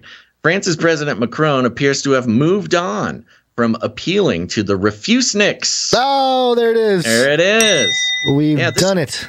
This was a term that popped up, what was it, late 2020? No, it must have been 2021. I think it was 2021. Yeah. Less than a year ago. This popped up early 2021 when the vaccination stuff was really getting ramped up. Yeah. This refuseniks term popped up, and we thought we were going to hear it a lot more than we did. You know, we thought it was a great term. We thought we were going to start seeing it all the time. We didn't really see it all the time. This is really one of the few times that the term has been used. And of course, it's on CNN that they're actually using it. Yeah. France's President Macron appears to have moved on from appealing to the refusenicks' sense of solidarity. Instead, he's now hoping to annoy reluctant French citizens into getting their shots by requiring proof of vaccination for access to a range of everyday activities. Now, again, look at the word choice that CNN is choosing here. Macron. He's just going to annoy them. Oh, Macron himself does a very good, at least his translation. And, conveying his message or conveying his idea is very well done here. We will hear his thing in the next thing, but annoy is hilarious. Annoy is not funny. A quote. This is CNN's choice of words. Yeah. Macron is going to annoy French citizens into getting vaccinated. What could be so annoying that they would get vaccinated? Well, if you're not vaccinated, you lose access to a range of everyday activities. What could that possibly be? Quote, I'm not going to put them in jail. I'm not going to forcibly vaccinate them. And so you have to tell them from January 15th, you will no longer to be able to go to the restaurant. You will no longer be able to have a drink, go for coffee, to the theater. You will no longer go to the movies, Macron told Le Parisien. So he's basically saying this annoyance that CNN is referring to is casting you out from society. You are you are a second-class citizen until you get vaccinated. Ooh, so annoying, Macron. Look at you, playfully annoying the unvaccinated. No, he's creating a second lower class of citizen unless they get vaccinated. The word bully as a verb means to coerce, to intimidate. Oh, yeah. This is a bully. He's bullying the people who don't comply. They're all bullies. That's a great way for, hey, bullies out there. If you want to be linguistically sly, forked tongue, next time someone says, hey, stop hurting Jimmy over there. Stop punching him. Oh, I'm just annoying him a little bit. Annoying him. The article goes on. Referring to Macron here, but his plan and his choice of words have, again, it's all focused around this communication thing. Like, no, it's not just the words, CNN. It's the ideas and the actions. It's like, come on, it's not the CNN. Choice of words. It's the classifying a group of people as animals in your society. It's not choice of words, but his plan and choice of words have angered opposition politicians and vaccine opponents alike. And I think that's pretty much all I wanted to hit. It kind of wraps up some numbers of the okay. I'll just finish it out. We're almost done here. Austria, the first EU country to pursue compulsory COVID jabs, has seen several large protests against the plan. Yeah. The small posse of hardcore anti-vaccine protesters in France, quote, are more visible. That's another thing in communications. You want to make your enemy lesser small. Lesser. And you want to belittle them. Yeah. So you always hear it as, a minority. You hear it as small demeaning. Posse. Mm-hmm. Yeah. Because an everyday person, they're probably, the way that they're, reporting this, it sounds like an everyday person in France will hear about anti-vaccine stuff on a daily basis. So, a regular person is like, look, I'm seeing this everywhere. And like everyone I know is like this, and it's like loud. And they're like, oh, don't worry. It's just a small posse of hardcore, loud anti-vaccine protesters. It's kind of like in the US, they try to make the unvaccinated, I'm not even going to say anti-vax. I'm just going to say objectively unvaccinated person. Yeah. They make it out to be a small group of people, It's just a tiny minority, just a bunch of weirdos. Don't listen to them. You don't want to be like them. They don't fit in. It's 40% of the entire country in the U.S. is unvaccinated. What is that? It's about over 100 million people. It is not a small group in the U.S. and it's similar in France. The small posse of hardcore anti-vaccine protesters in France, quote, are more visible, more motivated, and vocal. than at earlier points in the pandemic, according to Jeremy Ward, a sociologist and researcher at France's National Institute of Health and Medical Research. Again, sociologist and researcher. And yeah, he's making a point that they're more motivated. Yes, they're more motivated. This is why Macron is trying to turn them into second-class citizens. That's very motivating. Well, yeah, and also, I'm sorry, as someone who studied sociology in college, I was always annoyed at how sociologists state the most obvious thing, and then they write books about it. And it's like, well, yeah, okay, yes, yeah, we all know kill that. people bad, hurt people bad. I know. It's funny because their job is to study us. Yeah. And we already know everything that they could tell us about us. They tell us about us. Really, the only people who care about sociologists are lizard people who don't understand humans. We literally need someone to study humans and tell me how they're thinking and feeling. That's our way of belittling the enemy, Basil. They're just unintelligent Satan bloodline people, lizards. Who, the sociologists? Not just sociologists, all of them. The lizard people. But they're not very intelligent. They think they want us to think they are super intelligent. They're intelligent. They're lazy. Maybe they just deploy. Let the humans do the heavy just lifting. Not connected. They have a hard time connecting to lower life forms. Okay, so this Jeremy Ward, the sociologist, goes on talking about unvaccinated. Quote, "They are an issue," he said. "In France, many people don't trust public institutions and public health agencies. Why? A lot of them." Wait. Why? Good point. Why? And also ... in the quote. So he ellipsed. That means a bunch was cut out of the quote. So we don't know what followed that statement. But yeah, the point being, many people don't trust public institutions and public health agencies. That is the public health agency's problem. That is not people not trusting an authority does not make you a bad guy. It makes it a bad authority who hasn't gained or has lost your trust.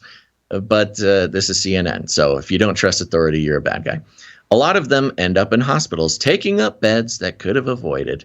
Ward estimates that between 5 and 10% of France's population is staunchly against the vaccine. Again, he estimates. He is estimating. There's no data. There's no study. There's no source. There's no link. It is just this guy estimating between 5 and 10%. Staunchly against the vaccine. A large rally against the vaccine pass approved by France's lower house last Thursday took place in Paris on Saturday. Those who refuse to get inoculated may accuse vaccine passport wielding politicians of turning them into second-class citizens, but the French president, like many of his European counterparts, is unrepentant. Wow. Yep. Macron insists those who do not protect themselves and those around them from COVID-19 by getting vaccinated are irresponsible and thus deserving of such a fate. Oh my gosh. Quote, "When my freedom threatens that of others, I become irresponsible," he said. "An irresponsible person is no longer a citizen." Macron has completely lost his mind. The French, there will be heads on sticks, man. This is crazy. The French don't stand for this kind of stuff. Macron, I mean, we all knew this Macron, he had this in him, but yeah, he's sort of notoriously been like this. Yeah. He's been compared to like a French Trump, but he's like a elite. He's like an establishment guy instead of the anti-establishment guy.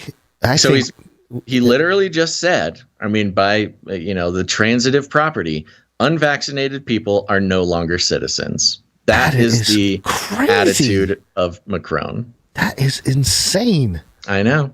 And, it's crazy to have the president of France say it out loud and be quoted in the mainstream media for directly saying it. But honestly, he's just saying out loud what Biden is thinking, what the Biden administration, what the government of the every US government in the world is thinking if they want to participate in the new economy. Yeah, I'll give some governments credit, but just to bring it back here to the US for our US listeners, Macron is saying some crazy stuff, not surprising to us, but he is just saying out loud and in public what our own government is thinking. You know what it is? This might be. This is, of course, according to President Biden. It's called the Omicron. But we know it's called the Omicron. This is Macron's moment. He was triggered. The signal went out. Omicron. Yeah. And Macron was like, "Oh, Macron. Mm-hmm. Oh, time for me to oui. So there you go. Sorry to take so much time with that, it's okay. But it was just out of control. That is wow. Well, there you go. We have our WAXXINE lords, and this is one of them. There, that's Macron there taking charge. All right. Well, on that fantastic news for all the French producers and friends and brethren out there, we got a couple headlines to run through. This is NBC News. Headline: An unexpected emotion arises for some who are catching this wave of COVID. Relief. Oh, okay. That is not what. Okay. It's relieving to get COVID now.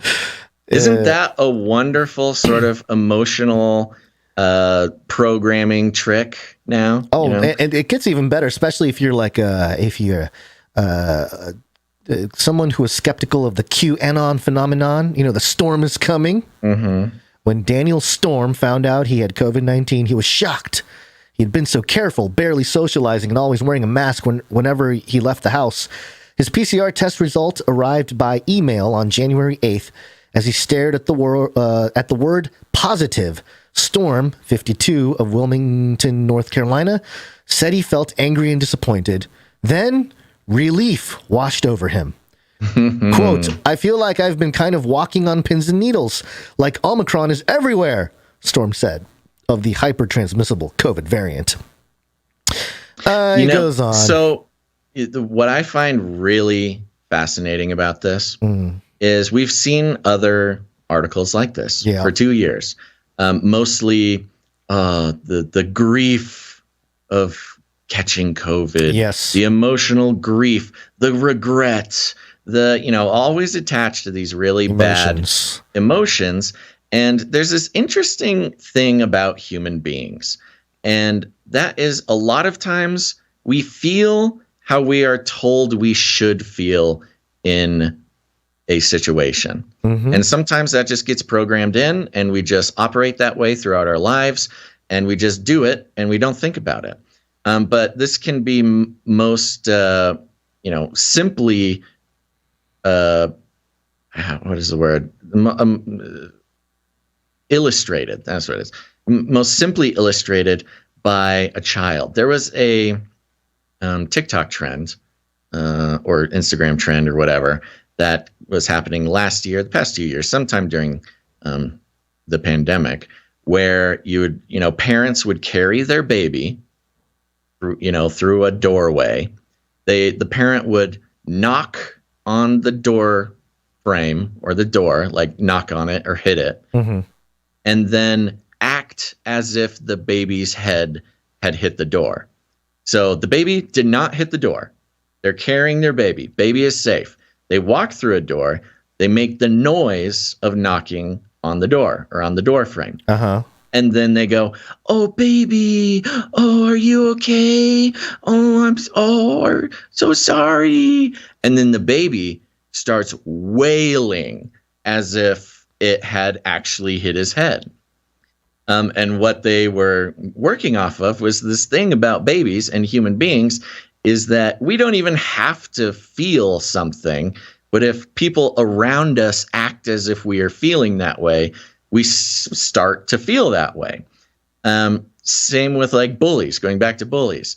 That thing bullies would do is like, "What are you, mad? Oh, are you mad? Don't be so mad. Oh, you're so mad. Look at you." You're like, "I'm not mad." There's a great scene, Adam Sandler scene in Anger Management, where he's on a plane and he's like, excuse me, stewardess, can I get a glass of water or whatever? And the stewardess is like, "Sir, you need to settle down." He's like, Oh, I'm fine. Yeah, I just want a glass of water. Sir, I'm going to have to kick you off this plane. And then, of course, the joke ends when he does explode in anger because, he's being told this. So this is like a thing with human beings. A lot of times we just feel the way that we are told we're supposed to feel. And I feel like this NBC News article is a part of sort of, I don't want to say mass formation, but at least the social engineering of our current predicament where, people are vaccinated. Omicron is flowing freely through the streets, especially in the vaccinated. And so there's nothing anybody can do about it.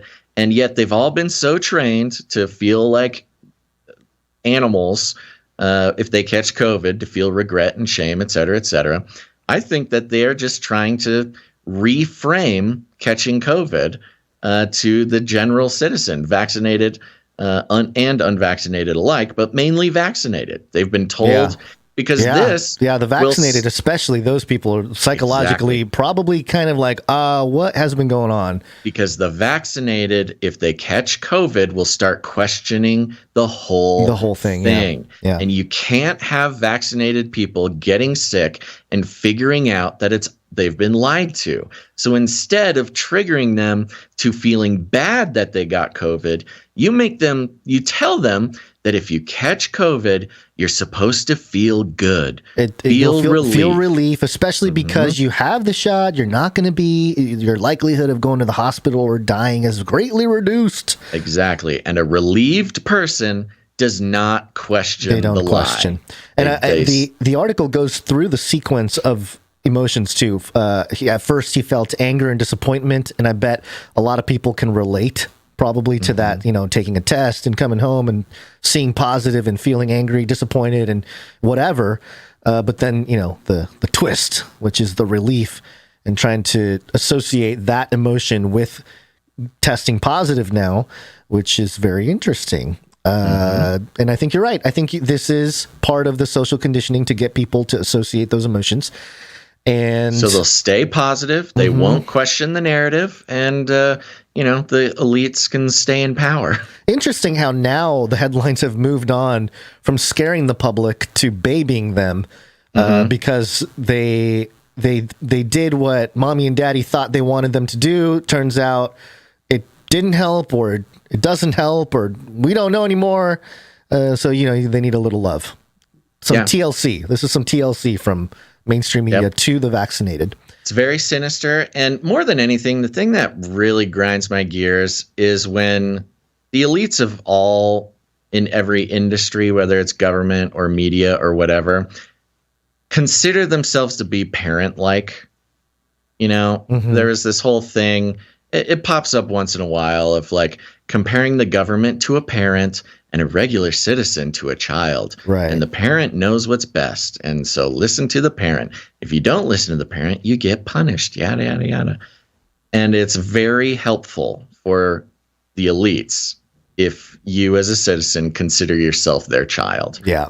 Because they then have ultimate control. They get to decide what you learn, what you don't learn, how you act, how you don't act. And I think a lot of them really think that way. But, as you get older, Gonz, and as I've learned from parents like you, just because you're a parent doesn't mean you know what you're doing all the time. Yeah, no, it's the complete opposite, actually. It's more like, I have no idea what's happening. Parents are just as terrified as the children. Just do the thing that the thing that's supposed to be done, because I don't know where to take it from here. Yeah, there's been multiple times, especially since the kids are born, and especially if I break something. Oh man, I'm like, I text the wife. I'm like, I don't think I'm supposed to move. I think I'll hurt myself more if I move. All right. So anyway, all right, let's continue. A couple more quick things here. This is from voanews.com, Voice of America, I think, or Voice Over America. It's either over or of. It's the propaganda arm, of course. Yeah. Developing... It's Voice of America. Of America. Thank you. An official propaganda outlet of the U.S. government. Yes. Headline: Developing COVID vaccines. Squirts in the nose, not shots in the arm. Woo! Yay. COVID-19 vaccines delivered as nasal sprays rather than injections are in development by at least 9 labs and companies around the world, according to the World Health Organization. Besides being less uncomfortable than a needle in the arm, these vaccines also may do a better job than injecting vaccines at stopping COVID-19 coronavirus when it first enters the body. And by keeping the virus from breeding in our noses and throats, nasal vaccines may also do a better job of stopping it from spreading from person to person. That's especially important. May. Yeah, which is all coming in a literal. This is not like for fun. The literal official propaganda arm of the U.S. government, Voice of America. That's especially important when the Omicron variant, which is spreading like an oil slick. Weird. Okay. Yeah, well, yeah. think of oil spills and then you got to compare it. You got to get the climate change. The visuals. It's the trigger, the climate change trigger. You don't want ExxonMobil's, you immediately have visions of penguins covered in oil and cleaning them with Dawn products. Most of these vaccines are in early or middle stages. One has dropped out, but scientists in the U.S., China, Cuba, Iran, and elsewhere are forging ahead. Oh, boy. U.S., China, Cuba, Iran. What a great group to lead the charge with the nasal spray. Funny. Yeah. When it comes to Voice of America, historically, their main targets for the propaganda are China, Cuba, Iran. It's their most captured data set. Yeah. Quote, I'm optimistic that there could be a contribution for this type of vaccine in the pandemic, especially at the tail end of it. Giveaway.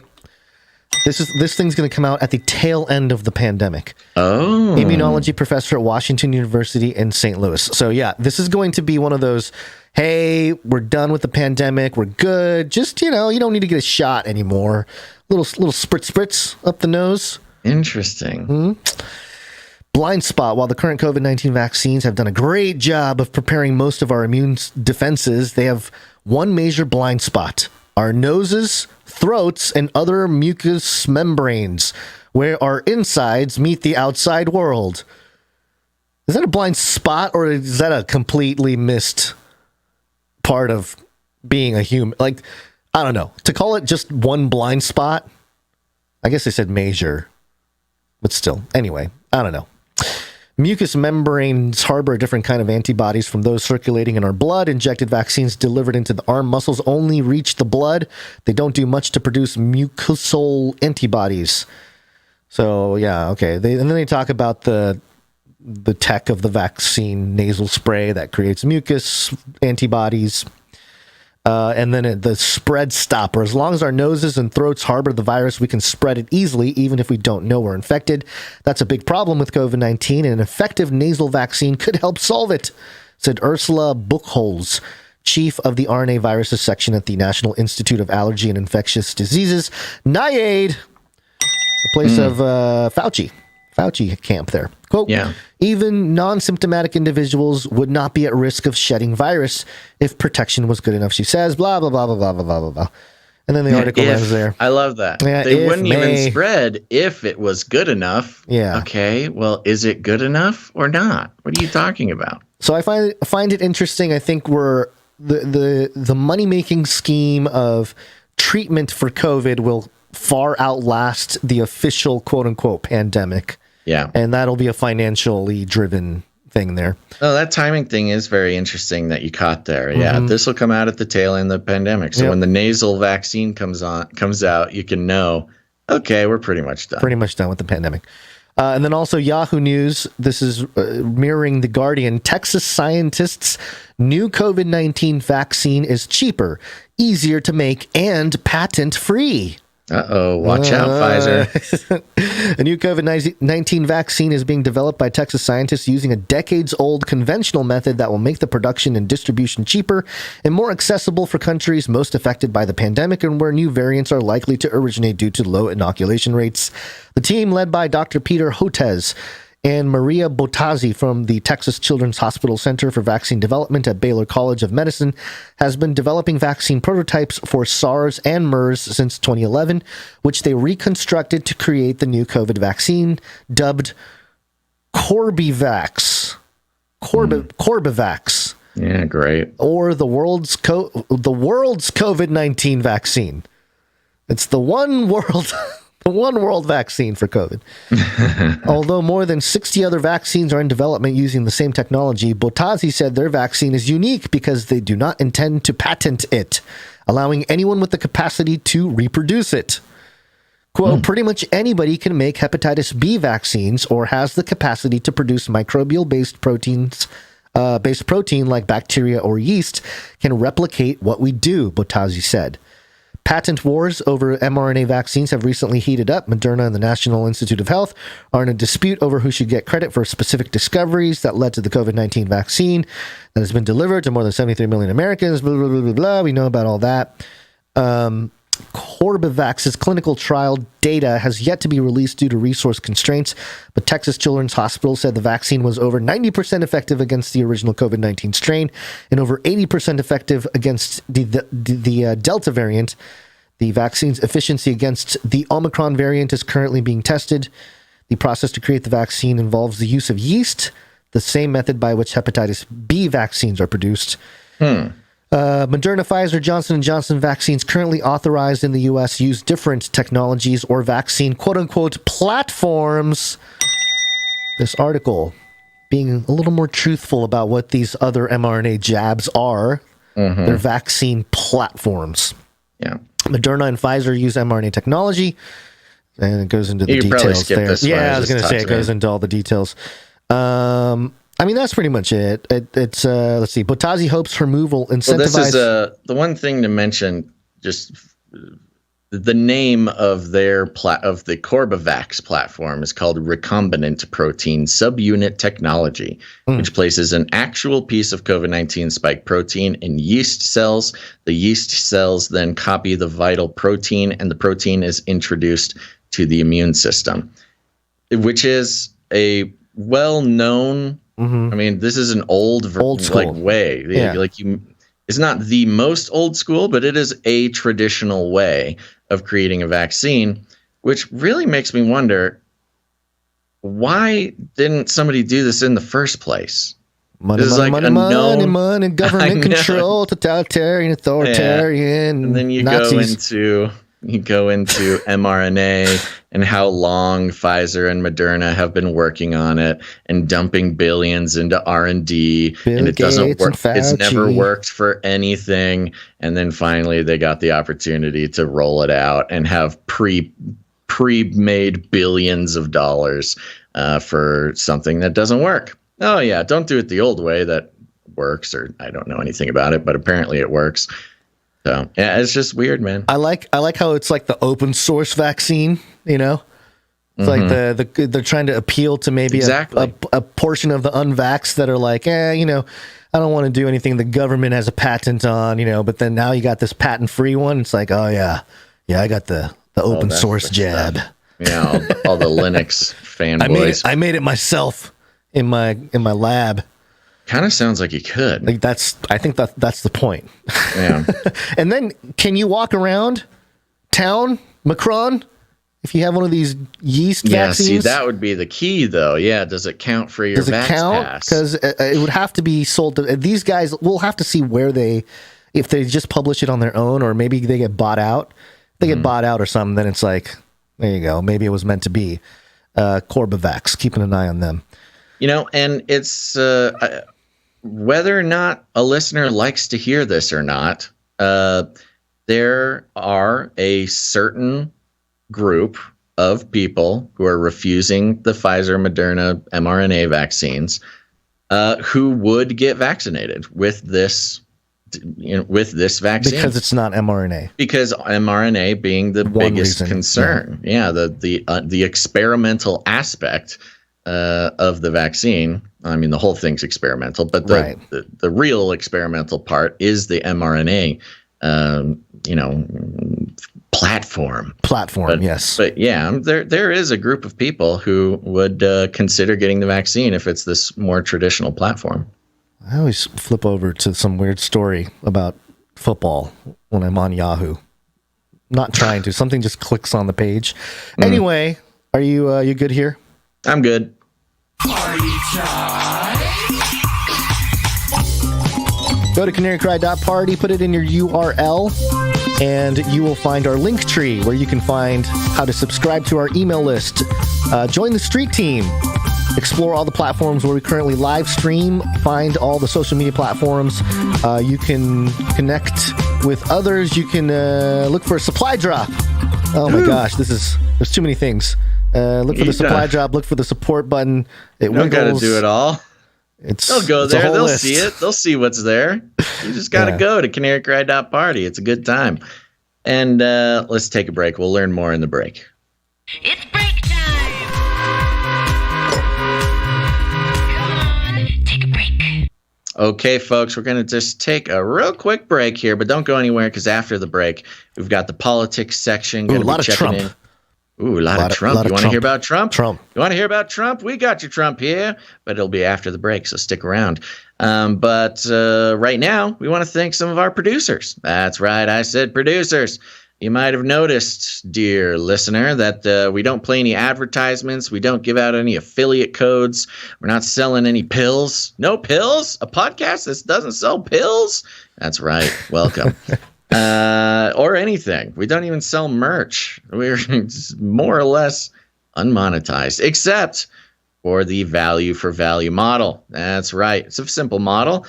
We create value. We do it 3 times a week, and we try our very hardest at it.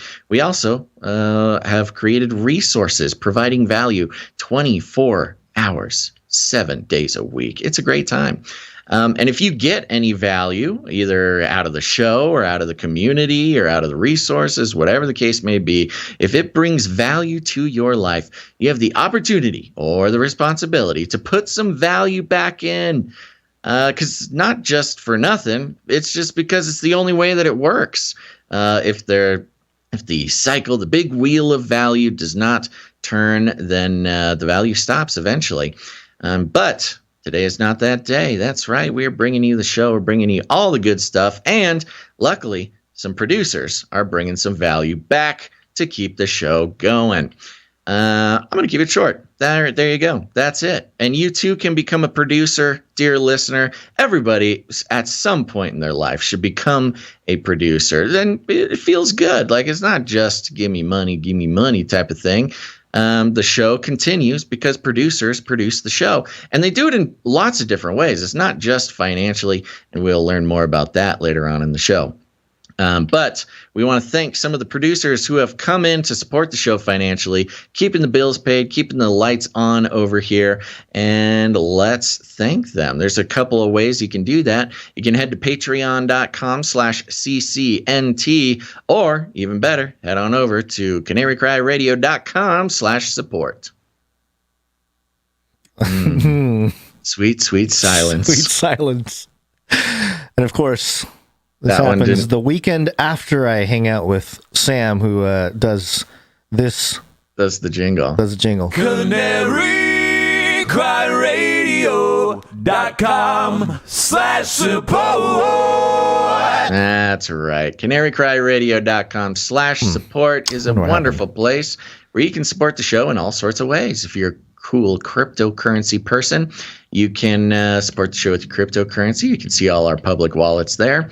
If you want to support the show on a monthly basis, commit to keeping the show going. A nice, set it and forget it way to keep the show going. We're very grateful to all of our monthly supporters because it helps lay down a firm foundation for those times of years, those months when donations are low. Or you can be, if commitment is not your thing, you can make a one-time producership in any amount.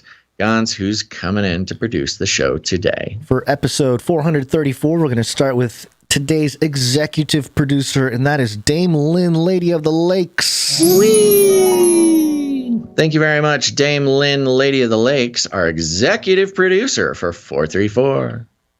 Oh, I thought I had... Oh, here it is. Where'd you find this?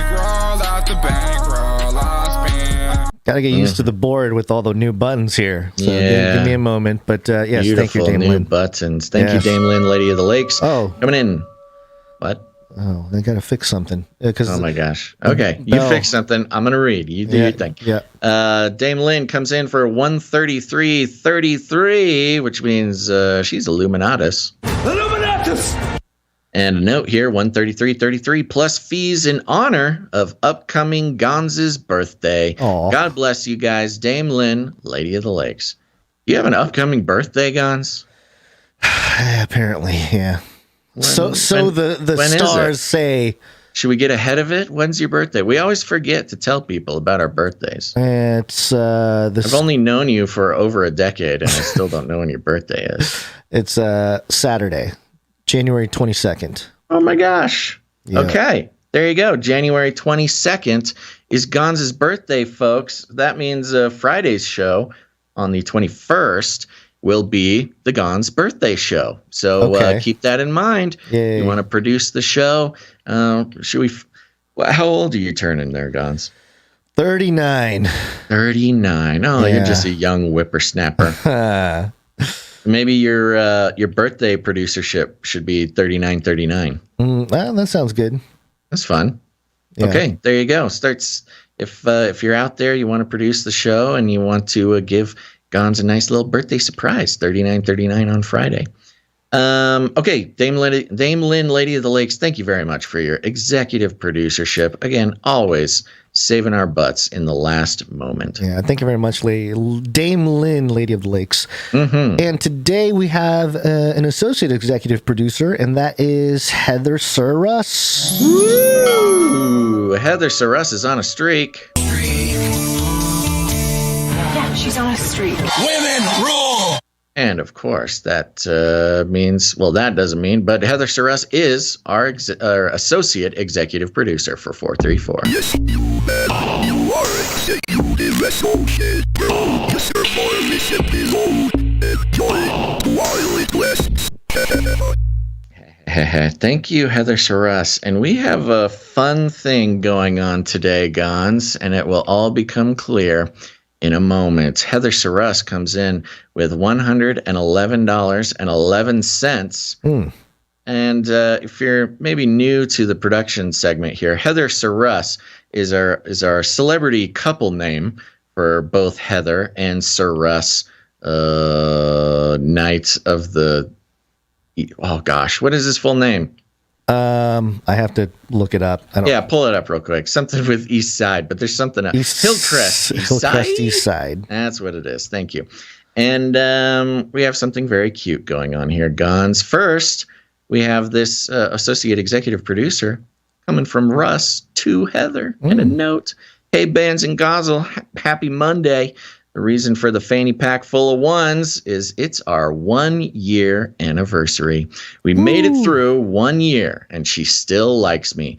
And I get the good old Gonzo jingle mix. Keep up the good work. Much love, Heather Surruss.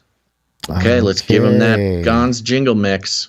All right, what are we going to do for it's you today? It's a Gonz today? jingle party mix. It's like a Chex mix. It's Cuomo prime time. I do with everyone. Every bird alive is a government surveillance drone. How dare you? I got COVID. Ivermectin. All kinds of meds. Ivermectin. Everything. Ivermectin. Boom, he took ivermectin. Wow, that was a premium selection of our most romantic jingles for your anniversary. So happy anniversary. But Gonz, that's not all. We also received another producership. What? But this one came from Heather of Heather Surruss. We had two separate anniversary producerships. This one comes from Heather to Surruss, like I mentioned. And I forgot to write down how much it came in. It's a 1001 producership. Ah, okay. Hold on. Not prepared for that one. I forgot to write it down. It's okay. Yeah, here it is. 1001. Amen. There you go. Thank you very much, Heather. And a note, Gonz and Basil, I'd like to wish Sir Russ of the East Side a happy 1 year anniversary. You are the one light of my life. I love you so. We go. This is what I'm assuming Heather's voice sounds like, and she's proclaiming her love to Russ. You are the one light of my life. I love you so. We go together like peas and carrots. We make the best smoke rings and golf swings. We never forget your pasta be cooking breakfast in the morning. There's some inside jokes, I think, here. It's either pasta or posta. Never forget your posta be up cooking breakfast in the morning. French toast with paprika. Oh, yeah. Don't double charge me for it, baby. I will always double love you. Wow. Such romance. Yes. This is happy. Powerful. This is epic. You know, the power of love. Together like peas and carrots. We make the best smoke rings and golf swings, baby. Never forget your pasta be up cooking breakfast in the morning. French toast with paprika. Well, that's very sweet, Heather Saras. Both of you, thank you for your 1-year anniversary producerships of the show, and happy anniversary. May there be many more. Oh, yeah. That's like the third one you've dropped. I just discovered that voice, so I needed to do You've had that voice. It's been a while. Don't be coy. It's been a while since I've pulled it out of the arsenal, so I had to give it a spin. Take it for a joyride. See how it goes. Okay. Yeah. All right. Okay. There you go. Thank you very much, Associate Executive Producer Heather Saras and Gonz. Next up, I'm going to go through the list of new Canary Cry supply drop producers. Yes, very exciting. If you don't know, listen up, folks. Neither do we do ads or affiliate codes or paywalls or merchandise. And merchandise has been the most disputed one that we do not tend to do because it's just it's hard work and it's a lot to pay attention to. And it's not the most sort of economical way to spend our attention. We want to focus on the show. But people love merch, man. People love it. They want some tokens, some physical tokens of the value that the show has brought to them. And so we heard you, dear listeners and producers, crying out for merch and merch-like objects. And that's why we began the Canary Cry supply drop. That's right. We're doing it. Supply drop. That's right. Canary Cry Supply Drop, the 2022 Producer Thank You campaign, where you can sign up to support the show for $33.33 a month and receive quarterly deliveries of exclusive, fresh, new Canary Cry News Talk thank you gifts delivered 4 times a year. So if you've ever wanted a cool item with Canary Cry News Talk stuff associated with it, this is your key. This is your doorway into getting cool stuff. It's also a cool creative outlet for Gonz and I to actually make real some of the funny and fun pieces of merch that we talk about on the show and never follow through with. So if you want to get in the club, support your favorite podcast, and get thank you gifts delivered 4 times a year, CanaryCrySupplyDrop.com. Go there. You can learn more. Sign up. It's awesome. Okay, and I want to thank some of our new supply drop producers, starting with Dame Pearl, Lady of Waster.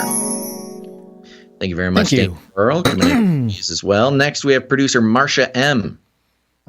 Thank you, Marsha M. Good to see you. Next, producer Robert R. Thank you, Robert R. Robert Redford? Mm-hmm. That's him. Next up, we have Lisa A. Thank you, Lisa A. Thank you, Lisa A. Oh. Next up, receiving a supply drop is producer Joseph H. Thank you, Joseph H. Yeehaw. Next up, we've got producer JC getting in on the action. Hey, JC, what's up? And we also have producer William S. William Shakespeare, first man to get vaccinated, is now Canary Cry supply drop man. Yeah, see, you can join a club that William Shakespeare, not the alleged playwright. Author. No, not that one. The British guy who was the first guy to get vaccinated. Yeah, it was all the rage like a year ago.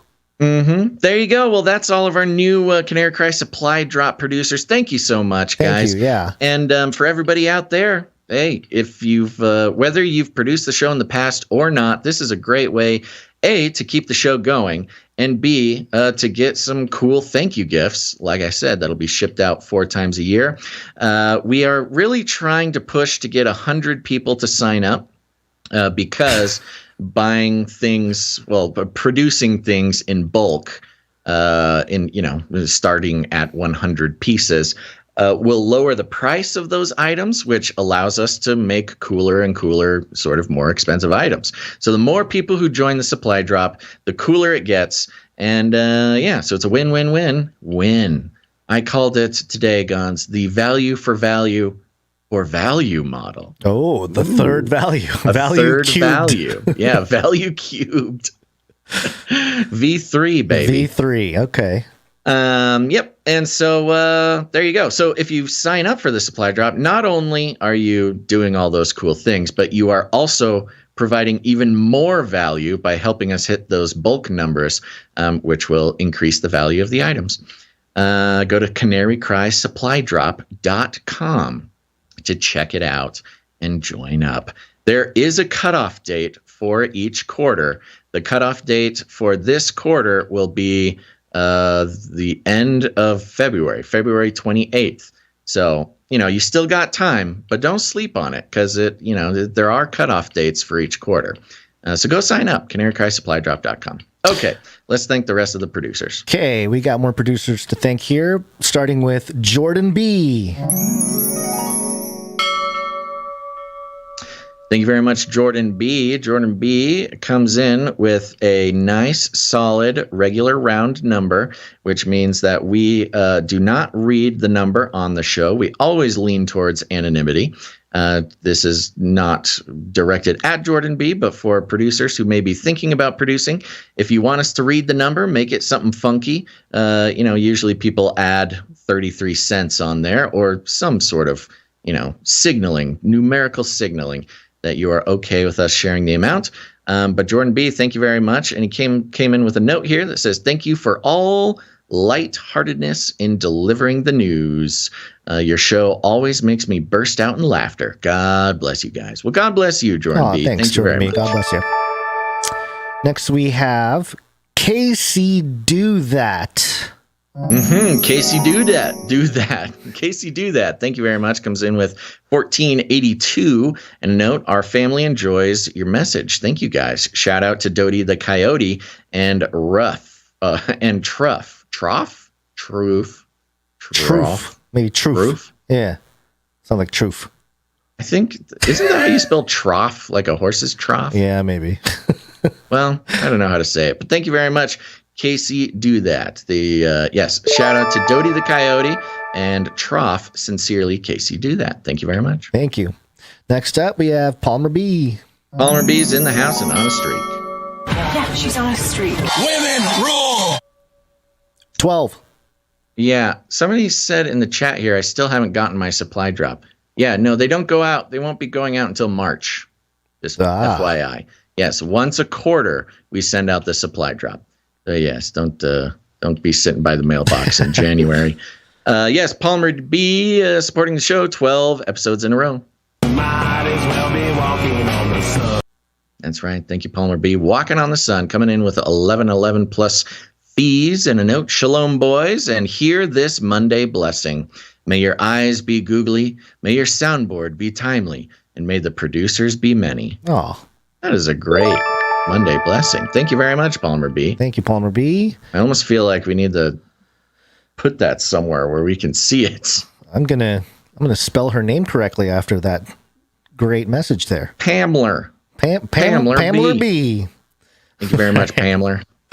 Next up, we have Morv. Morv is on a streak. And Morv, I think we missed him last episode. So, which is unfortunate because he is on a streak. We're keeping his streak going. I went back, checked the records. He did come in. Okay. I just didn't see him on our list for some reason. So, Morv, you're back. We're keeping your streak. That was our fault, not yours.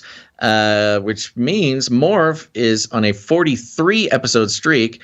And last episode, we missed, unfortunately, his 42 episode streak, which means Morv has become the answer. Carry this message to Hiram a bit.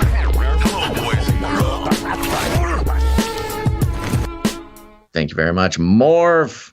And yes, including last episode, he came in twice for 11.11 plus fees. Thank you very much, Morv. Thank you very much, Morv. Next up here, we have JC. JC is on a streak. Not only has JC joined the Supply Drop crew, but also been supporting the show for 59 episodes in a row. Wow. Mm-hmm.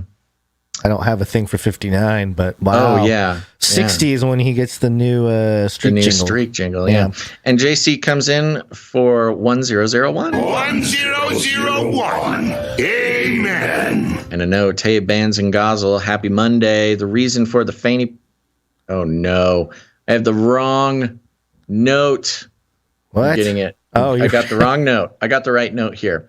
JC's note goes like this. Happy Monday, Canarians. Hope everyone is staying warm and healthy out there. What are your favorite snow day activities? You never had snow days. I didn't really have snow. I mean, I've been in... I've had days where I am in snow. Snow days. Snow days where you... don't go to school because it snows. A storm has come in and it snows and you don't go to school. We've had metaphorical storms come to shut down school. Like what? What happens in Southern California that you have to shut down school? Fires could shut down schools. Oh, smoke days. Smoke days. Yeah, smoke days are not as fun as snow days. Snow days are really fun because you get to go play out in the snow and it's wonderful. Smoke days, bad because you can't go outside and play or else you'll keel over. Yeah, until your coach goes, the water, you're breathing next to the water, you're fine, get in, we're training. The water filters the air. Yeah. Yeah. I thankfully was blessed to grow up in a place with snow days and that actually had snow. So, the normal snow day stuff, building snow forts, snowmen, snowball fights, generally what I'm hearing from you, neighborhood frosty hoodlum shit. What I'm hearing from you, which is a thing that I have dealing with in my life, is you had a childhood and I did not. You mean because of your tiger parents? There's multiple reasons. I don't want to get into too many here. reasons. Because you were cloned in a vat. Yes, I only discovered that. Why am I missing empathy in my heart? I find out I'm a clone. Forever 39-year-old. Oh, poor Gonz. Well, That's there okay. you go. I'm just joking. You can do my snow day stuff. Who's next? Next up, we have Sir Scott, Knight of Truth. Sir Scott, Knight of Truth is on a streak. Yeah, he is. And I got it. Why is this not? Okay. All right, here we go. Yeah! Tweakers! Oh, yeah! Man, thank you so much. 96 episode in a row, coming in with a pocket full of sevens. Thank you very much, Sir Scott. Thank you, Sir Scott. Next up, we have Sir Salmon's Knight of the Fishes. Sir Salmon's is on a streak. Or in the show, 15 episodes in a row, which means Sir Salmon's Knight of the Fishes gets some sort of jingle. Rocket Man, burning out his fuse out here alone. Oh, that's right. Our Rocket Man, Sir Salmon's. Thank you very much. Pocket full of sevens and a note. Happy Monday, Canarians. Winter weather go brr. Pray the roads are safe on the way to our bi-weekly checkup with the midwife tonight. She lives in the boonies, so no telling. Many blessings from the fishes. Yeah, I imagine most midwives live in some sort of shack in the woods. Shack in the woods. Okay. I mean, you can live comfortably in the woods. You don't have to be in a shack. No. Well, some shacks are comfortable. So, yeah. Yeah, I'm not saying that's some sort of dilapidated shack, but that's just the thing with midwives. It's an old school thing. They have to have some sort of disconnection from society. And that concludes our list of producers who supported the show in the amount of 777 or more, which entitles them to have a note read on the show. But we've got a few more people to thank who came in underneath that cutoff amount, and here they are now. First of all, Child of God is on a streak. Thank you, Child of God. 39 episodes in a row, threes and fees. Thank you. Next, we have Doctor Who Dundad on a streak. 43 episodes in a row, threes and fees. Thank you, Dr. Who Dundad. So we have a Who Done Dat and a Casey Do That. Yes. Okay. Yeah. I don't know if they're related. No, I don't think they are, but just, the lips, the teeth, the tip of the tongue. Wow. Good pull, Gonz. Next, we have producer Veronica D on a streak. 72 episodes. Hold on. My bad. Women rule!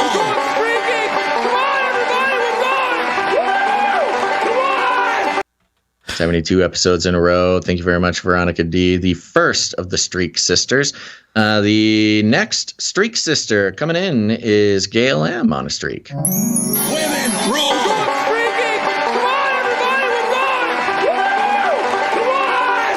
Also 72 episodes in a row, threes and fees. Thank you very much, Gail M. Next, we have the illustrious Sir Casey, the Shield Knight, on a streak. Yeah! Oh, yeah! Thank you so much. 106 episodes in a row. My goodness. Pocket full of threes. Thank you very much, Sir Casey. Thank you, Sir Casey. Next, we have producer Runk Smash coming in and on a streak.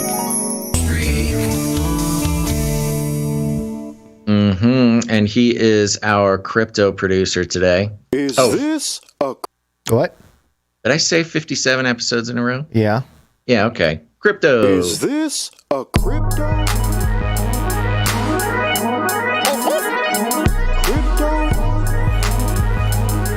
Do I look like I know what a crypto is?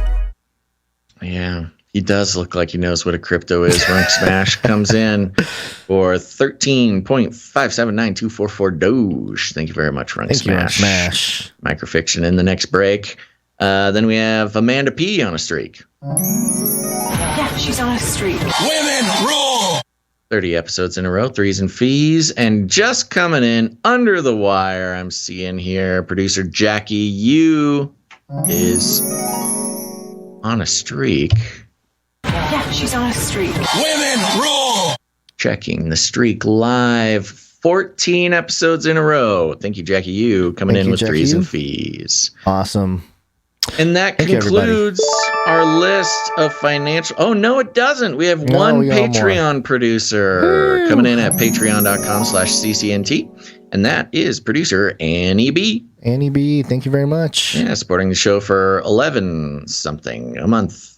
All right. $11.79. Thank you very much, Annie. Thank you, Annie B. All right. Is that it? That concludes our list of financial producers for this episode of Canary Cry News Talk, episode 434. Thank you for your patronage. Shut up and take my money. Thank you for your patronage. Thank you for your patronage. Thank you. Thank you. Thank you for your patronage.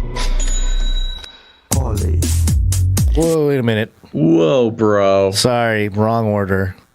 I know. Yes, it's wake-up time. Hey, yo, wake up. It's Latin for many. Tick. Now suck your blood. Now suck Politics. Your blood. Politics. You love politics, guys. My favorite subject is politics. We're going to start with rawstory.com because I like my stories raw. Okay. I don't like it all cooked and whatever. Just give it to me raw. Sure, yeah. This is a headline, if this will load here. Trump rally goers push conspiracies. Gov Newsom is a clone. And what's going on with this page? And vaccines are aborted children. Love it. Thank you, Raw Story, for this wonderful headline here. Yeah. Did you see some of this before? Did you see any of the videos or anything? I was trying to find the video, And this actually, let me play this because this website, Raw Story, is so awful that it is so bad that I tried to watch the video and all I got were ads popping up in the middle of it, which was the most annoying thing. Yeah, it might happen here on the air. So, I have it clipped with the ads that break in. You're a genius. Yeah, so hold on. Let me play this here. What's going on? Where'd the file go? I love it when computers do things. Raw Story hacked the mainframe. Okay, here we go. Come on. Epic music. And it's another one of those text videos. So I'll read what it says as I get interrupted by the ads. But here we go. The fight against COVID-19 continues. As disinformation and conspiracy theories continue to persist, the political divide continues to... The political divide continues to grow. Now is not the time to social distance from your news. We must continue to stay informed. What? Another ad. Skip the ad. Raw Story needs your help. Join Raw Story Plus. Doesn't and sound get like you Raw need our Story and alternate. Enjoy another commercial. It's an ad for their premium service that has ads in the middle of the ad. I mean, we have hit some sort of recursive time hole of advertising singularity. I mean, it was a video about the disinformation of the conspiracy theorists, so I was expecting to see clips from, the people talking about, Newsom clone and vaccine. No, we get ad upon, like, if that is not the perfect living example of why we're on the value for value model, and not just us, but why advertising is such a twisted abomination of an economic system that again, remember, this is mainstream news, so, they make their money on clickbait. So they have a headline that says, Trump rally goers push conspiracies, Governor Newsom is a clone, and vaccines are aborted children.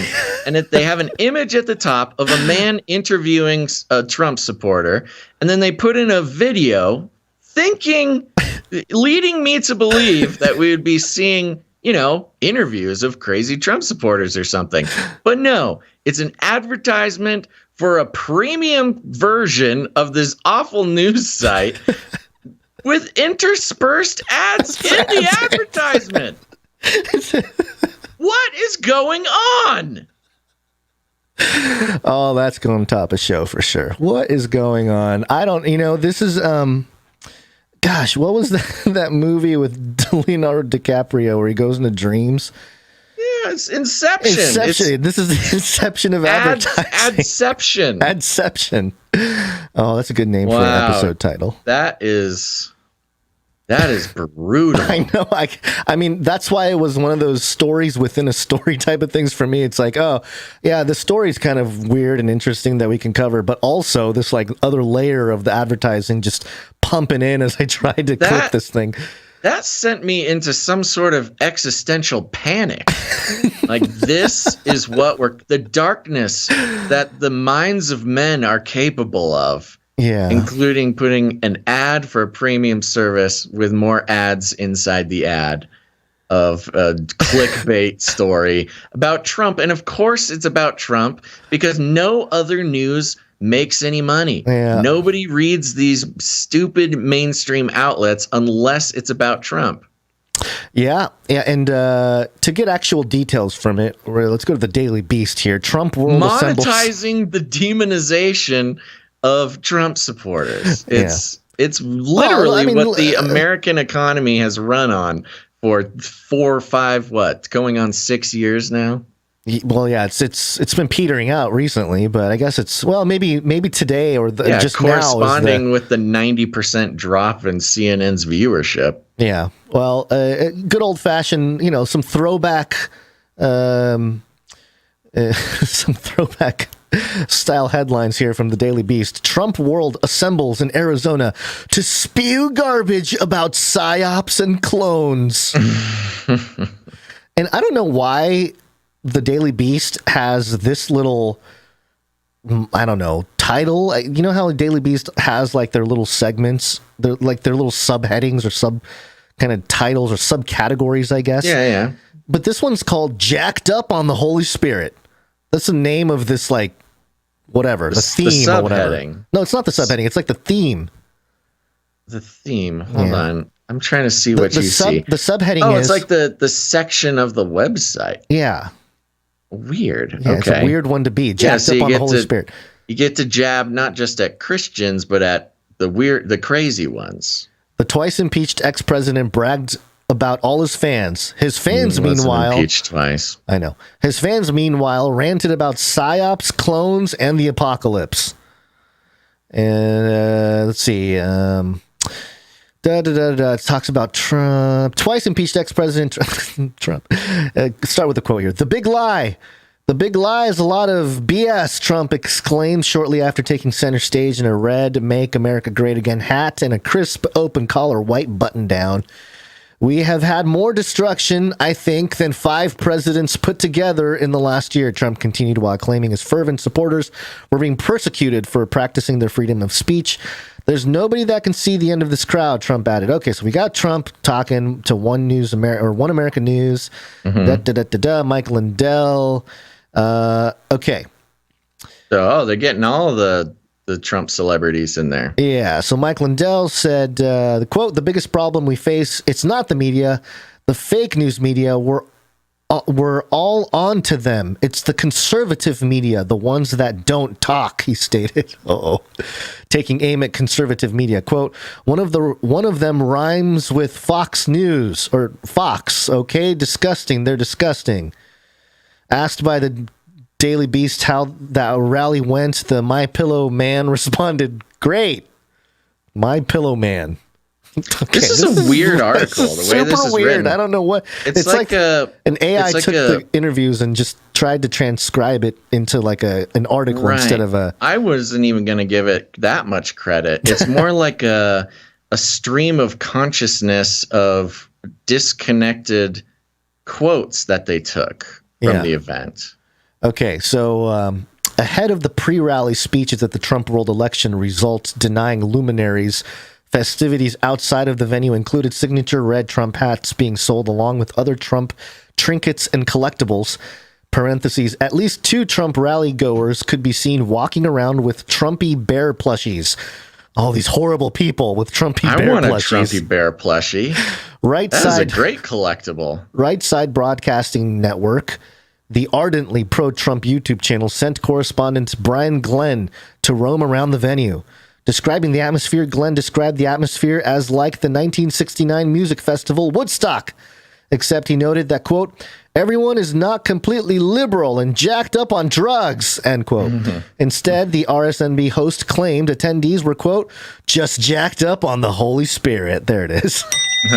Speaking funny. With rally goers, the RSBN host spoke with eccentric Trump supporters, including one who espoused the far-right QAnon adjacent conspiracy theory that Democratic California Governor Gavin Newsom, in his current capacity, is a clone. I don't think I've heard the Newsom is a clone theory. No, I haven't. Okay. So this next quote is great. Quote, the real governor, Gavin Newsom, has had his military tribunal at Gitmo, and he's been executed, the Trump supporter stated. I have not. I mean, we've heard a lot of... we would hear this. Well, here's the thing. I stopped paying attention to the real details when we started hearing the tribunals and the it's kind of like executions. It's kind of like a, Q has less followers now. I don't even know if Q is still queuing or not. They've shaken out a lot of the hardcore, or I'm just kind of. It's distilling, is right? What the it is. bandwagon, it's getting less in volume, but more concentrated. Right, like the people doubling down are really doubling down hard, and they're becoming less of them. Apparently, RSBN found them. The RSBN host then attempted to downplay the supporters' unhinged remarks. Quote, "There you go. Thank you for your time."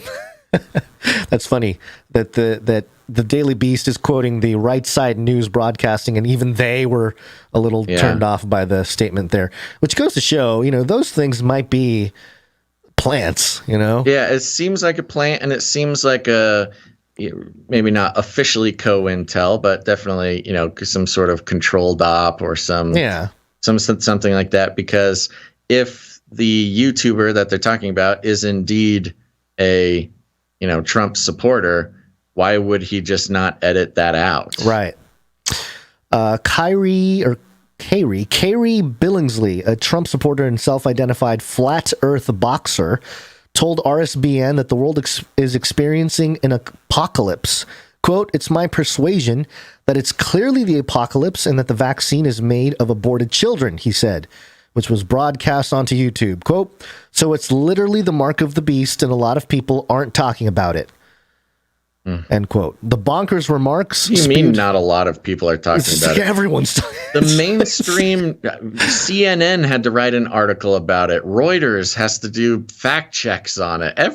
Everybody's talking about the vaccine being the mark of the beast. Yeah. The bonkers remarks spewed by Trump supporters on YouTube also centered on baseless and false claims that the election was stolen and foreign powers controlled Dominion voting systems. Blah, blah, blah, blah, blah. So there you go. I mean, a couple of quotes from some a little more fringy. This is like what this is? This is like the nutritional value. I mean, it is the Daily Beast, so of course, this is what they do. But it's sort of like the nutritional value, news-wise, of like a deep fried McDonald's cheeseburger or something. It's like very fun. It's like fair food. Right. This is the news version of fair food. You get your deep fried Coca-Cola, your deep fried Oreo, and it's fun. And you kind of get to enjoy the dirtiness of it of some kind, reading about these lunatics. But you don't actually get any sort of nutrients from it. But you had fun doing it. I like this here. One rally goer wearing a black Biden 2020 t-shirt was arrested at the political event as Trump supporters heckled her. She was placed in handcuffs by officers. Florence Police Department did not return the Daily Beast's request for comment on Saturday night. "Get out of here," a bystander could be heard yelling. "See ya, commie." It's not the commie that's running propaganda. Funny how they didn't figure out what she got arrested for, or what they got arrested for. Yeah. They just happen to be wearing a Biden 2020. It's a bad look. You're right. If you say that they got put in handcuffs and hauled away, it makes it sound more like, the police, Trump secret police, blah, blah, blah, blah, blah. Right. Like, who knows what they got arrested for? Yeah, this sounds more like someone wearing a Biden 2020 shirt got a little rowdy at a Trump rally. Like, what are you doing wearing that shirt at a Trump rally? You're asking for trouble. You're a troll. You're a troll. Yeah. Whether you're good at it or not. But well, apparently you do that to make a scene. She flew too close to the sun apparently and lost it and down handcuffs. I love this next thing. During his pre-rally speech, Arizona State Senator Sonny Borrelli said that he believes a psychological operation is underway in the country. Yes. I believe a psychological operation is underway in this article. I believe the psychological operation has been ongoing since since the garden. Since at least World War II and certainly earlier. Yes. Anyway, there you go. Okay. So Trump, thank you for that little snack. It's not healthy, but there it is. That shameful little news snack you brought to us. Yeah. Well, this might make you more happy, especially if you're a Trump supporter here. This is NBC News. Behind Trump's vaccine boosterism, allies see chance for political payoff. And it says here, Florence, Arizona, when former President Donald Trump told his supporters to get COVID shots over the summer, he was booed at a rally in Alabama. When he told friendly audience in Dallas last month that he had had a booster shot, he was jeered. And when he praised the efficacy of the vaccines in an interview with the conservative influencer Candace Owens, she pushed back. None of it deterred Trump. This is NBC. I know. Wild. This is the moneymaker, man. None of it deterred Trump. As we're going into 2022 in the midterms, using Trump as the sort of, the boogeyman will help the Democrats in the midterms. We'll see if it works, but it also helps pay the bills until the election, the big boom, advertisement money starts coming in. Right. None of it deterred Trump, who now sounds like an evangelist for vaccines that his administration helped develop, but that large parts of his base deride. In some of his most forceful comments yet, he described politicians who won't reveal their booster status as, quote, gutless, a comment widely seen as a shot at Florida Governor Ron DeSantis, who polls show is the second choice of 2024 GOP primary voters. So this is going to be interesting, too, with DeSantis on that issue, which is a big issue in terms of which way the Republicans go in general for 2024. It's a significant shift for Trump, who at one point expressed doubt about the need for boosters and has mostly abstained from actively promoting the shots. The message is welcomed by allies and advisors who have privately... That is not true at all, but okay. Yeah.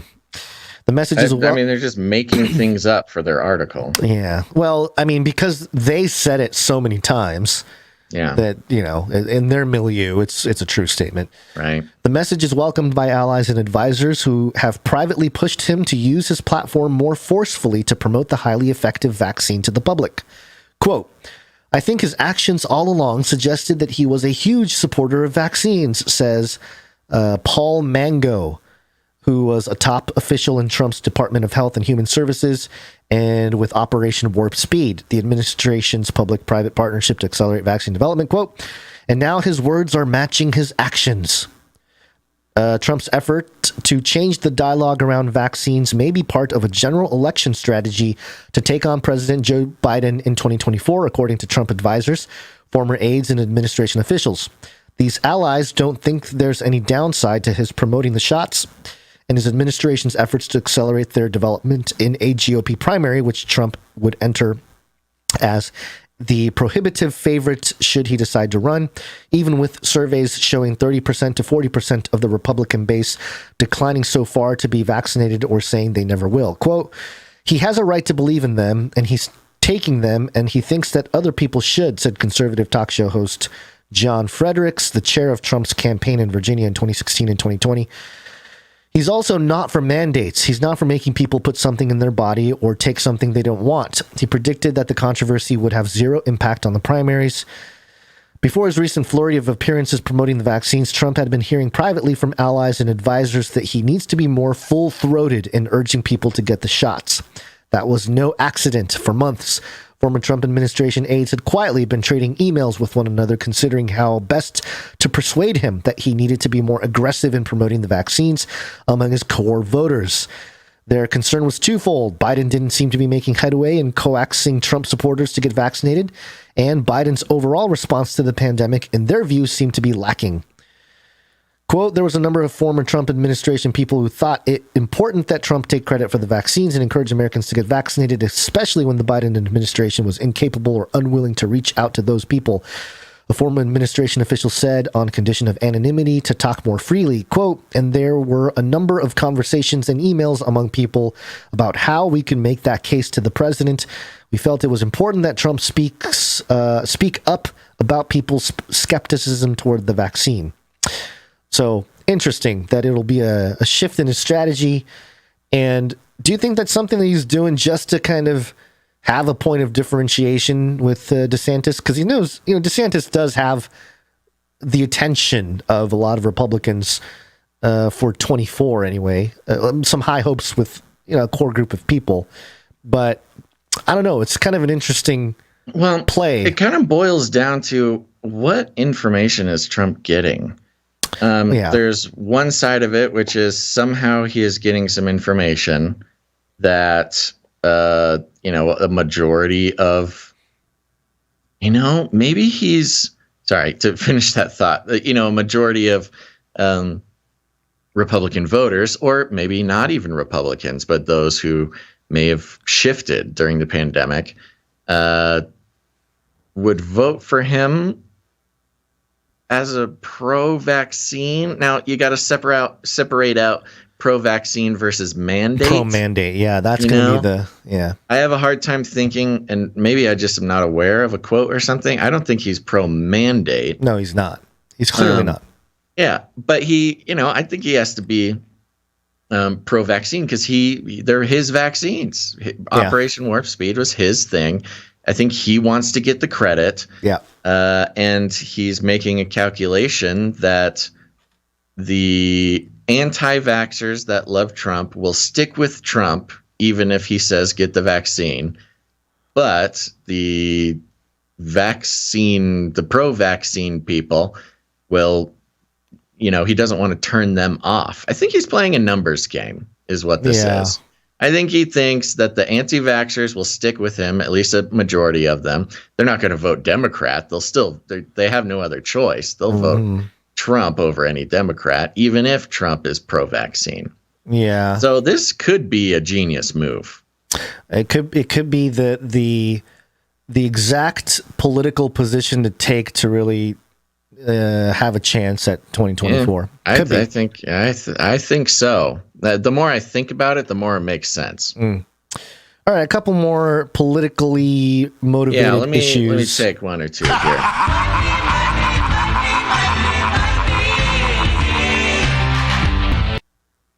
Business Insider being mirrored over here at yahoo.com.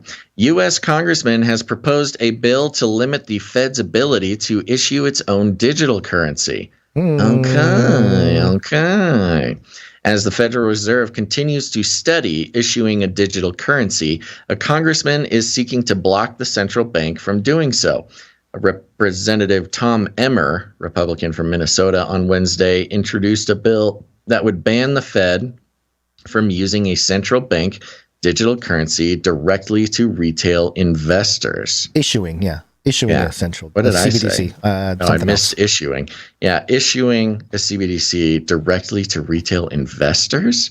Yeah, so what it would be it's like an ICO or something. Kind of. What would happen is that the Fed would have their own blockchain, and we would have to open a wallet with the Fed. We would have our Fed wallet. And then our money would come in, our CBDCs would come in, and they track everything. But what does that have to do with? I know what the idea is for all of us, but this says directly to retail investors. So they're referring specifically to like people who have Robinhood accounts. Yeah, that too. So this isn't the everybody gets a wallet thing. This is, hey, you want to buy this? Maybe this is. Because a lot of what those platforms operate on are stable coins. This could be trying to block the Fed from having their own stable coin in those in the ranks of retail investors. So like a Robinhood.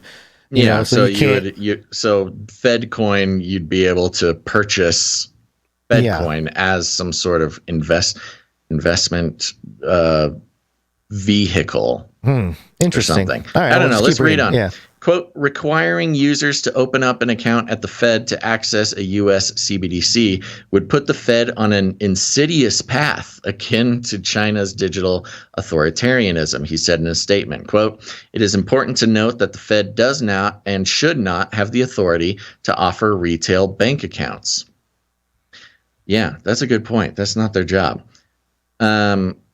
Okay, so maybe this retail investor thing is they would make a Fed coin and make it available to people who want to invest in it as like a first step.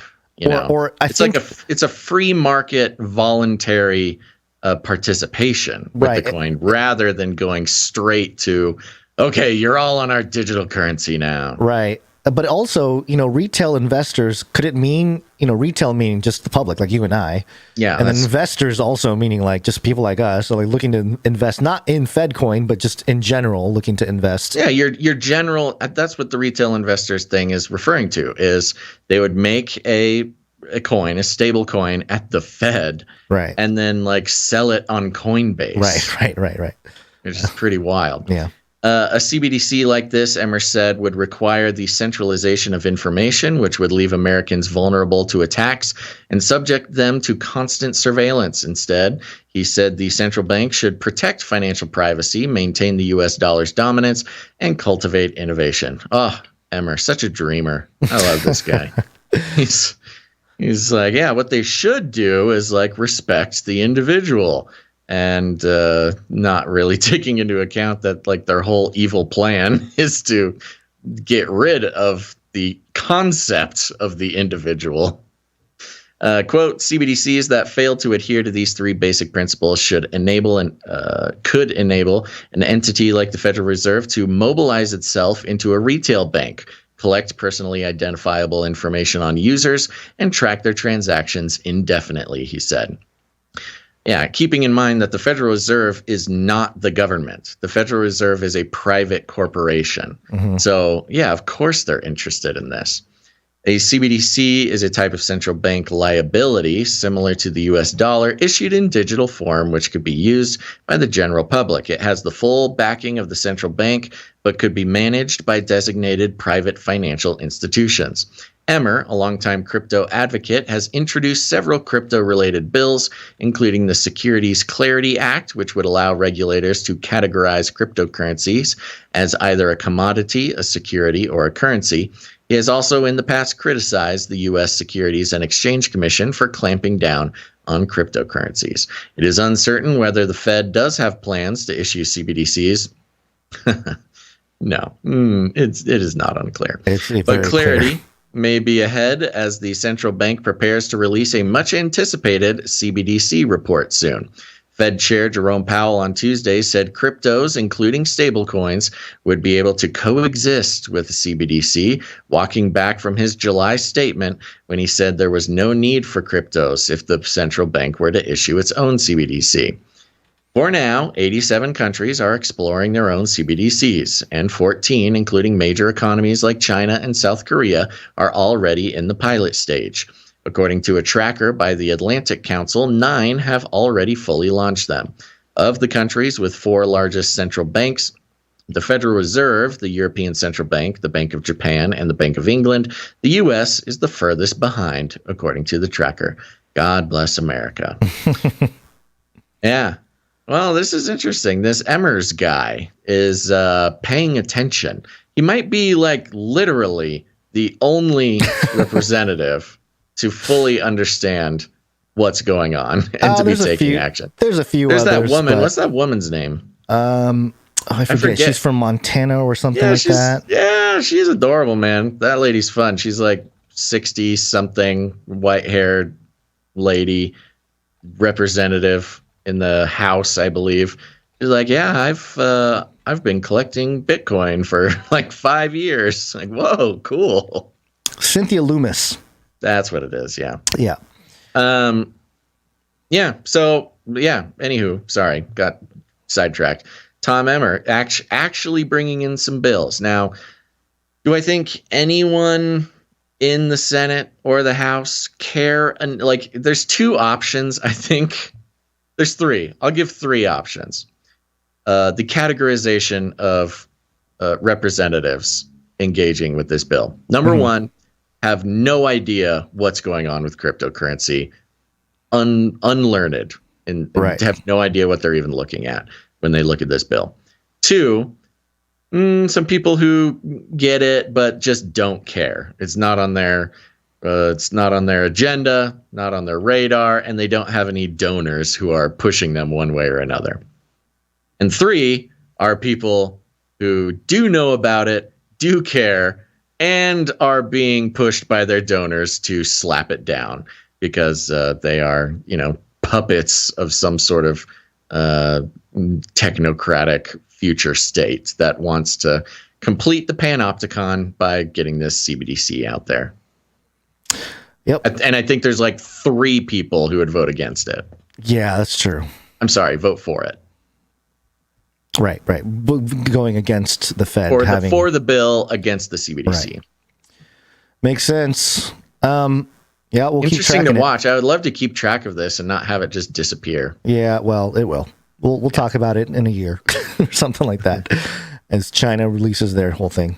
Speaking of China, Welcome to Chinese News! real quick, this is Fox News. Team USA warns athletes about Chinese phone surveillance at Olympics, encourages burner phones. Mm-hmm. All the Americans going to the Beijing Olympics are going to be like, secret agents with burner phones. I think this is fun. This is really fun. Especially fun because over the past couple of years, the mainstream media has characterized people who own burner phones as criminals. Yeah.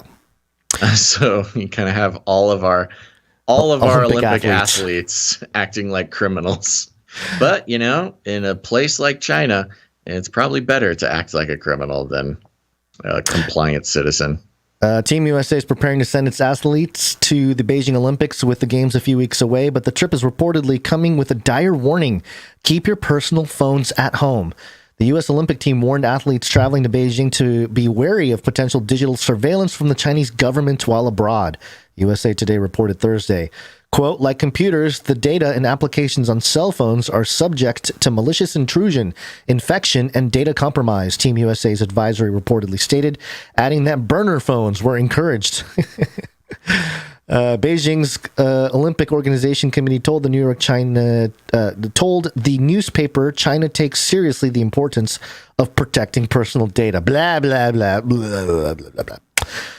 So there you go. I just thought it was funny and interesting that all these Olympians are going to have burner phones. Here's the other thing that I'm wondering. How many are not going to heed the warning and take their phones and then, complain that their phone got taken or phone got... I think that'll happen more often than not. Yeah. Because when people get good advice like this, they'll not take it. I mean, they'll get a burner phone, but then they'll also take their they'll iPhone. Be like, well, just in case. Well, I need my Instagram or I need my blah, blah, blah. Right. It's like, no, man, I'm trying to tell you. Yeah. As someone who has turned on many a person to the many different cybersecurity risks, very rarely do they fully, take the advice to the level that it needs to be taken. Sure. All right, real quick here from the cold regions. It's cold, Basil. It's cold. Antarctica, go first. It's a snowstorm. Antarctica. Ice scientists are penguins. Antarctica, they're opening the abyss. Ice scientists are penguins. HuffPost.com. Your favorite, Basil. Huffington Post. Everybody's favorite. Headline here: a massive ice fish breeding colony existed in secret in Antarctica until now. Secret ice fish? A polar research breeding colony? Yeah. A polar research exploration has discovered a previously unknown breeding colony of millions of fish in an icy Antarctic sea.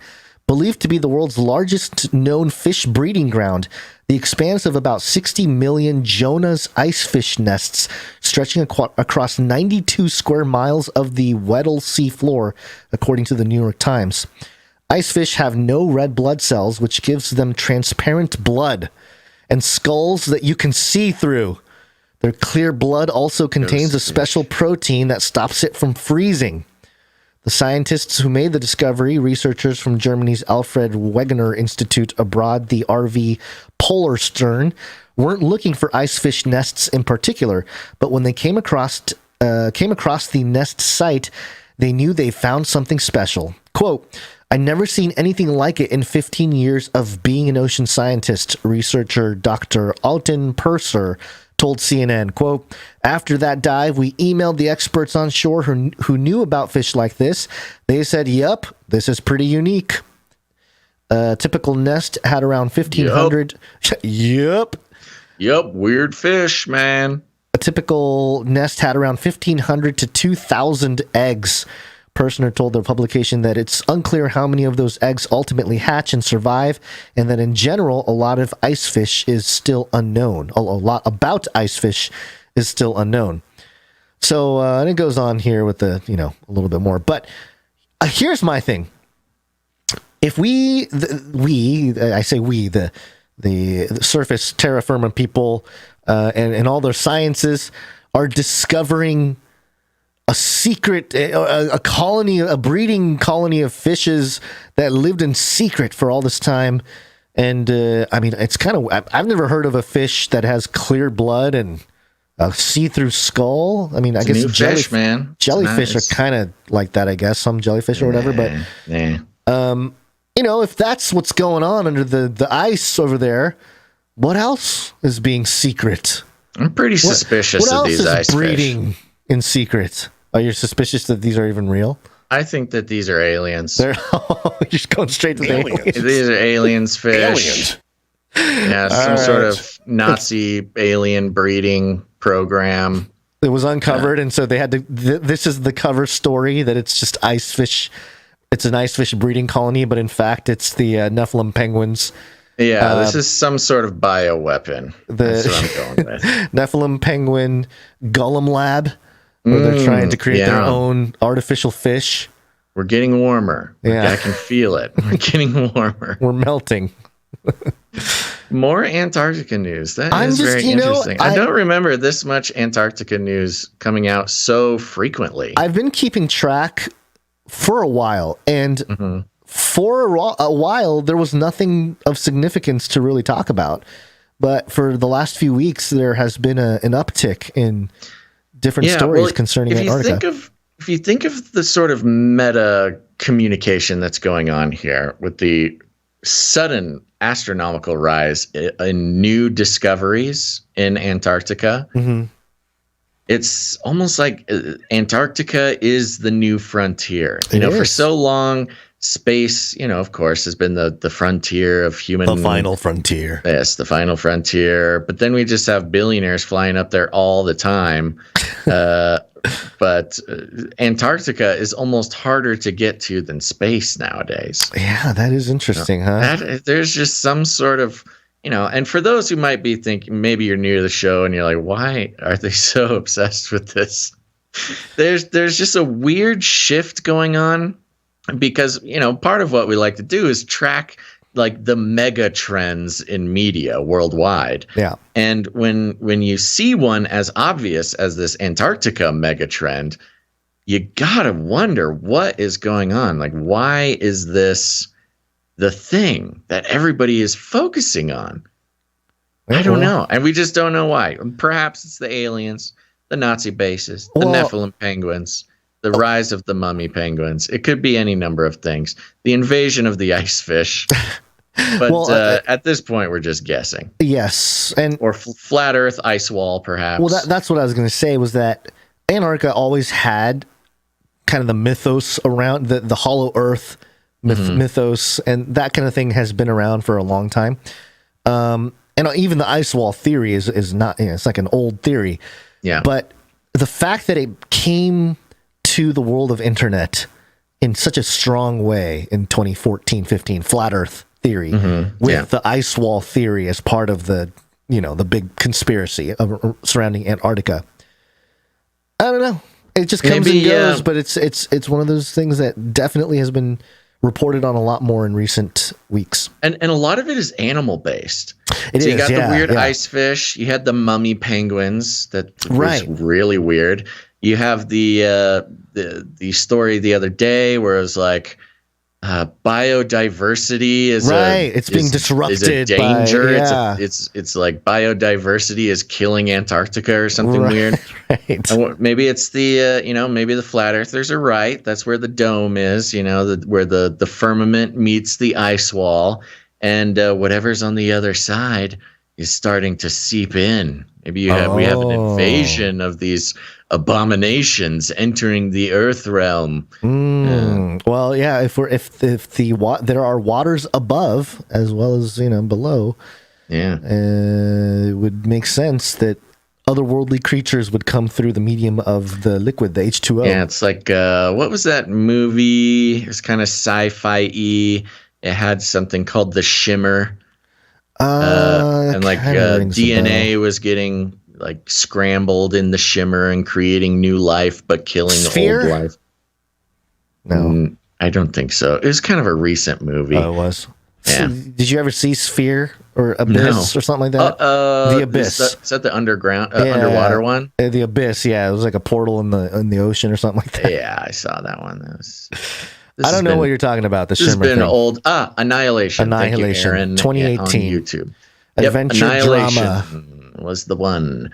Yeah, maybe it's like an annihilation type thing. There's some sort of like shimmer that's transforming the life around the firmament. Or maybe it's just nothing. So a new discovery. Antarctica.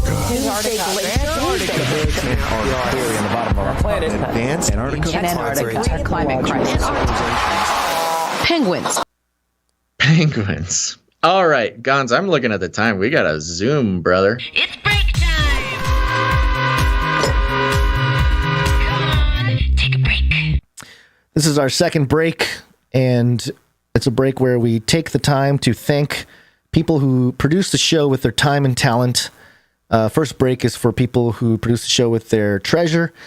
And, we like to consider Canary Cry News Talk to not only be a place to deconstruct news, but a place where we allow for therapeutic reflection of our troubling world and express that troublingness with art and music and all kinds of ways.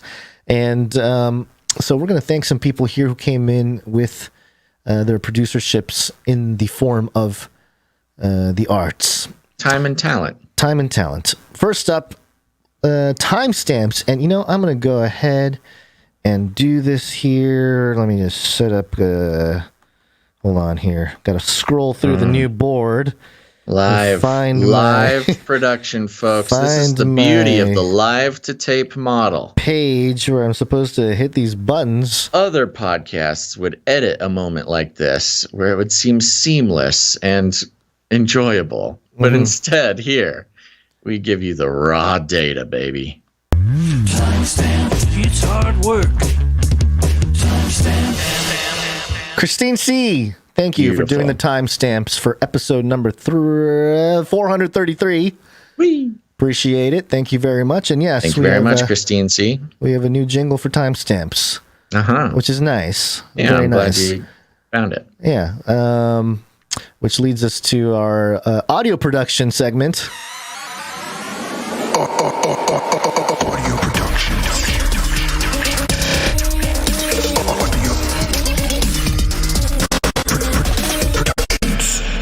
And the madness of the audio production jingle, it just really shows the type of time and talent getting put into producing the show. It's definitely produced. There's the audio production jingle has a lot of production in it. So I wanted to go ahead and thank Marty B here. Biden's your Marty B jingle. The Marty B jingle came in with the timestamp jingle. I'll play it again here. Timestamp, it's hard work. Timestamp. It's hard work. Thank you very much, Marty B. I love it. I didn't even know we needed it. Or maybe I did. Did we ask for this? Maybe. I don't know. I don't remember. Maybe we did. Whatever the case, well done, Marty B. Thank you very much. Marty B also came in with a song. We'll play it at the end of the show here. Jesus, My Savior. Here's a little taste.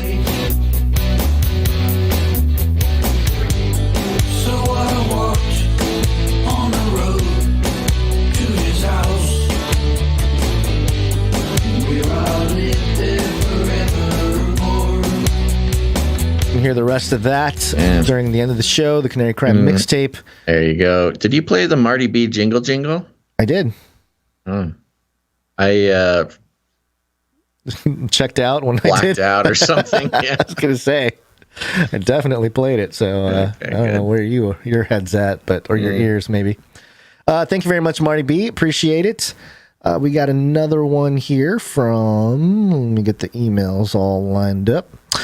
And let me start with Learbag 3000. He came in with the supply drop jingle here. Let me see if he has a note. No. It just says, okay, well, let me just do this first here. Yeah. Supply drop.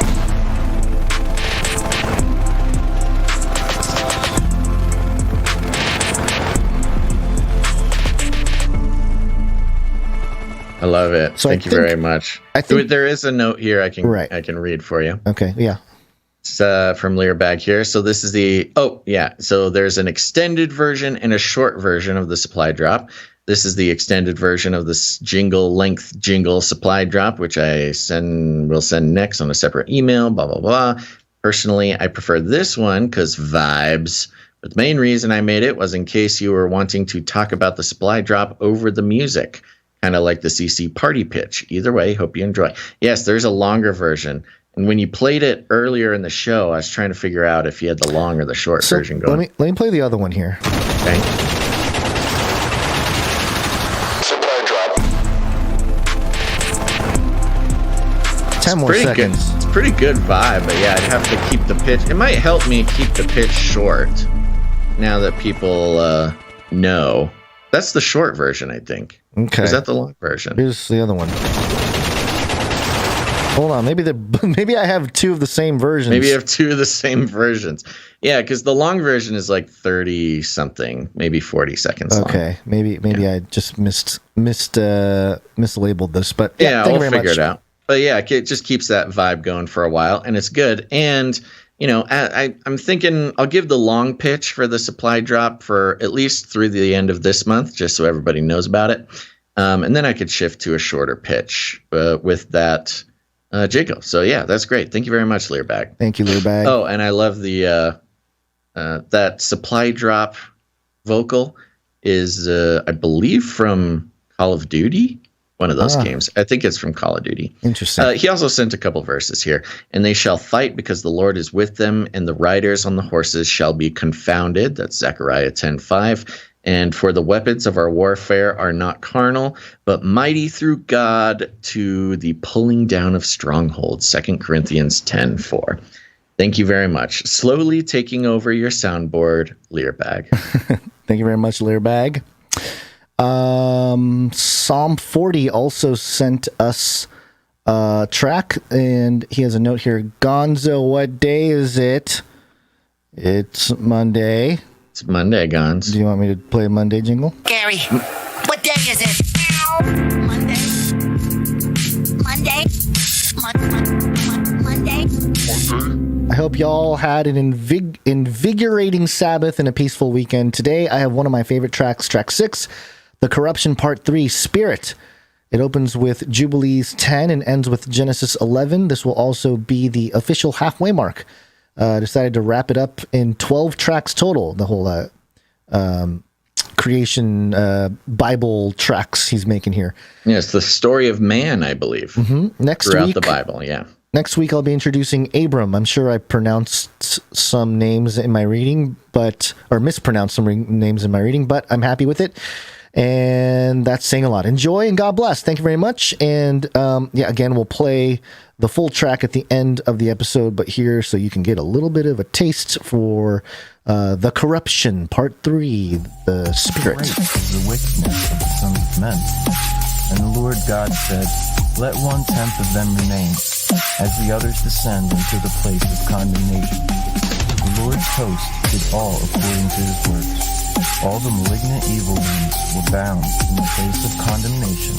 And they cool. There you go. I like Thank you very much, Psalm 40. Looking forward to it. I like the feel. I'm reading here. We've got Marty B in the chat who is hinting that we will have a Battle of the Supply Drop jingles on Wednesday. Ooh. We've got more supply drop jingles coming in. They are welcome because it's always nice having multiple, because we can either switch it up or we have an intro and an outro jingle. Mm-hmm. We got to have something to take us out of the supply drop section too. We can have two different supply drop jingles too, one at the top of the show, one at the break.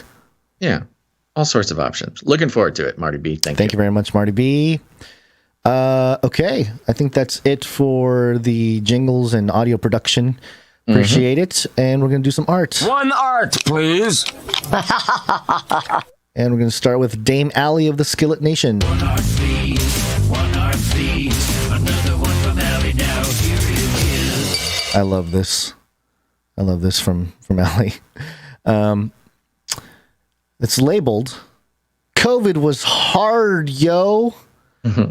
Rare photo of last moments of AOC as she battled the worst plague in human history. And it's a picture of AOC curled up, and there's like a dog. It's based on a photo. Have you seen this photo, Basil? I've seen it because I'm looking at it now. Yep, this is a AOC all curled up. She's smiling in the picture. As we know, AOC caught COVID during her vacation in Florida, her maskless gallivanting in Florida. So she's caught the COVID, and I don't know where this picture came from or was. Maybe she posted it somewhere. But yeah, it's her curled up in a very posh, giant yarn knitted blanket. Weaved blanket, yeah. Has her hair up in some sort of hair wrap thing, cuddled up on a couch, head on a pillow with a cute little doggy snuggling under the blanket with her, which, admittedly, we have all sorts of motivations to pick on AOC. You have been a constant defender of AOC, other than her when she does silly things. I don't know about defender. I don't know about that.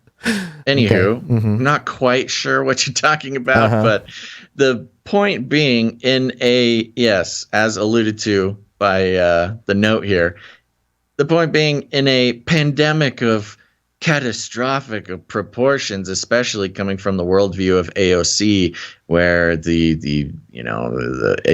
a pandemic that is the ratio of people affected from lower classes and dying on ventilators alone in a hospital and this horrible thing, and then she catches it.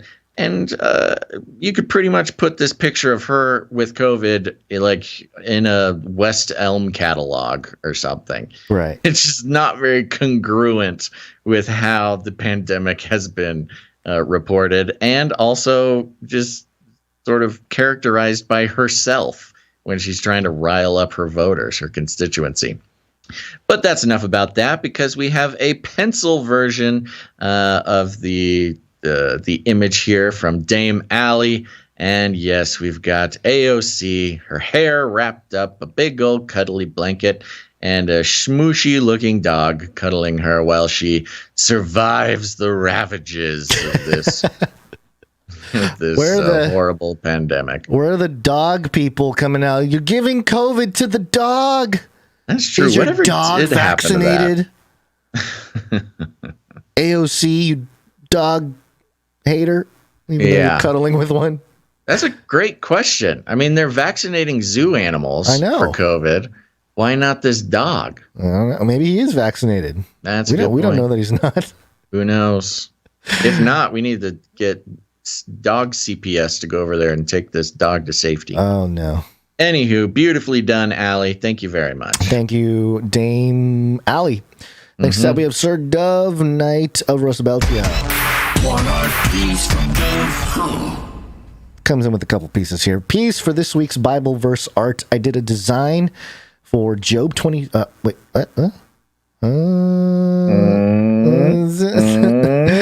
think it's Job 23. Yes, Job 23. The file says 2 Samuel 22, though. There's that's the other file. Okay, different that's just files. But he knoweth the way that I take. When he hath tried me, I shall come forth as gold. And the second one is from 2 Samuel 22. He sent from above. He took me. He drew me out of many waters. Hope you guys like him. Keep doing what you do, and I'll keep praying for yins. Yep. And as is the Monday tradition for Sir Dove here, we've got some very interesting photos. I got a note about the photo, too. Yes, I also have a note about the photo. The first one, which one are you showing here? The purple one or the orange one? The orange one here.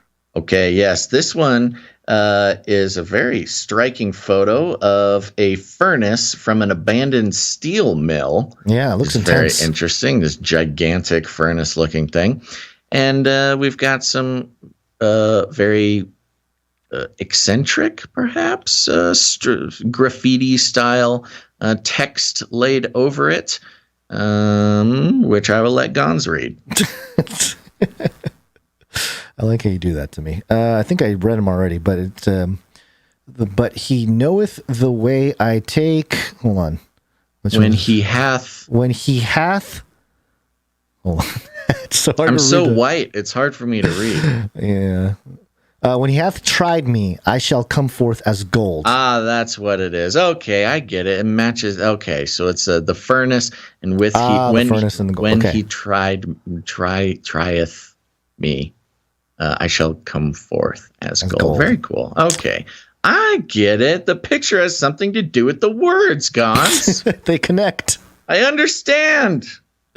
And the next one, is a picture of a shipwreck, an old rusty shipwreck, kind of by where he had. I wonder if he's taking these pictures, or if he's just finding them. I'd be curious. He says it in the note.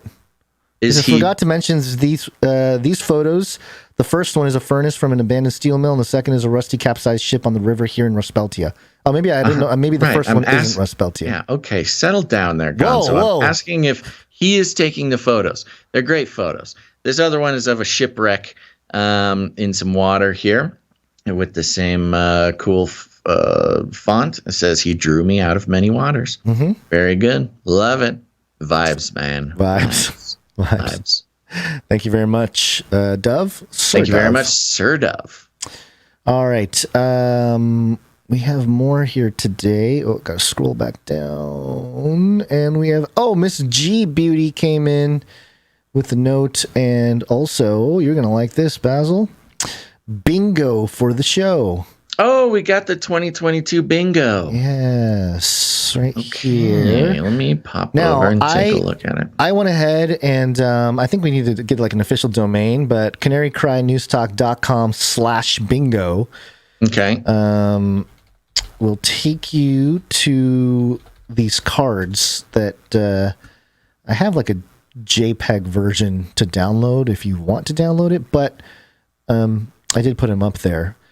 The bingo card. Oh, so this is fun. So we're going to take, so what she sent us here is a blank bingo card. Well, she sent us one blank one filled with the predictions for 2022, and then also 2021. Let me read the note and then I'll clarify. I see the 2022. Okay, all right. She said, sorry, I missed 433 Art, but I have bingo for the community. Canary Cry News Talk bingo predictions for 2022. I've made my 10 bingo cards with random squares on them. I will send those in a separate email for the Canary Cry bingo website. Basil bought. Oh, you already bought it. You apparently already bought it. I buy so many domains on a regular basis. So people could use the pre-made cards or make their own. They are normal 5x5 bingo cards. I threw in last year's bingo just as a reminder. I am so glad I did not do pictures for each this year, just my classic word art and fonts done by pen. Oh, yeah, I do have CanaryCryBingo.com. There you go. We can just connect that to CanaryCryNewsTalk.com/bingo. Perfo. Yeah, perfect. This is great. And so the one that Grace put together here, Canary Cry News Talk Bingo predictions for 2022, all sorts of fun stuff. Oh, this is seems a little bit more accomplishable to actually a lot of these, a bingo. So yes, including things like Robot Jocks reference. Certainly a Robot Jocks reference will happen sometime this year. But some other examples: Biden lost in the metaverse. That's very possible. I really would like that. Trump gets Twitter back. Spit test vending machine in all universities or schools for COVID tests. That makes a lot of sense. Kizzy replaces Fauci. That's an interesting I one. wonder when she made this, because she has Robotic Animal Zoo on here. I think maybe between, it's probably between the last episode. Just read the last one on Friday. Robot punch or harms human. That's almost certainly to happen. Kizzy replaces Fauci. Yeah, that is a very interesting possibility. Deepfake removes Trump from 2024 running. Ooh, interesting. Yeah, all sorts of stuff. Greta fall from fame. That's very possible. Hillary for president. Oh my gosh, have you been following the Hillary for president stuff? A little bit. It's a possibility. It kind of freaks me out, so I try not to think about it. But yeah. New Sophia sister. Sophia gets a sister. That could be interesting. Yeah. Okay. I love it. Okay. I'll put that on the list to work on. The Canary Cry Bingo card. CanaryCryBingo.com. I'll announce it when it's up. And let's get everybody print it out. Hang it up by your computer or your TV or your phone or something, wherever you partake of the show. and keep it on your refrigerator. And when these things happen, we will see if we get a bingo this year. Yeah, she said that last year's predictions were too broad and not specific enough. This year, they're more specific and more likely to happen. Also threw in some CCNT lore and show specific things like episode 444 and Monty appearances, etc. I should not need to type out what is on the card. They're fairly legible. Sorry for any spelling mistakes, but hey, you know what, Miss G Beauty? Thank you so much. This is so awesome. This is like another we'll make layer sure to everything.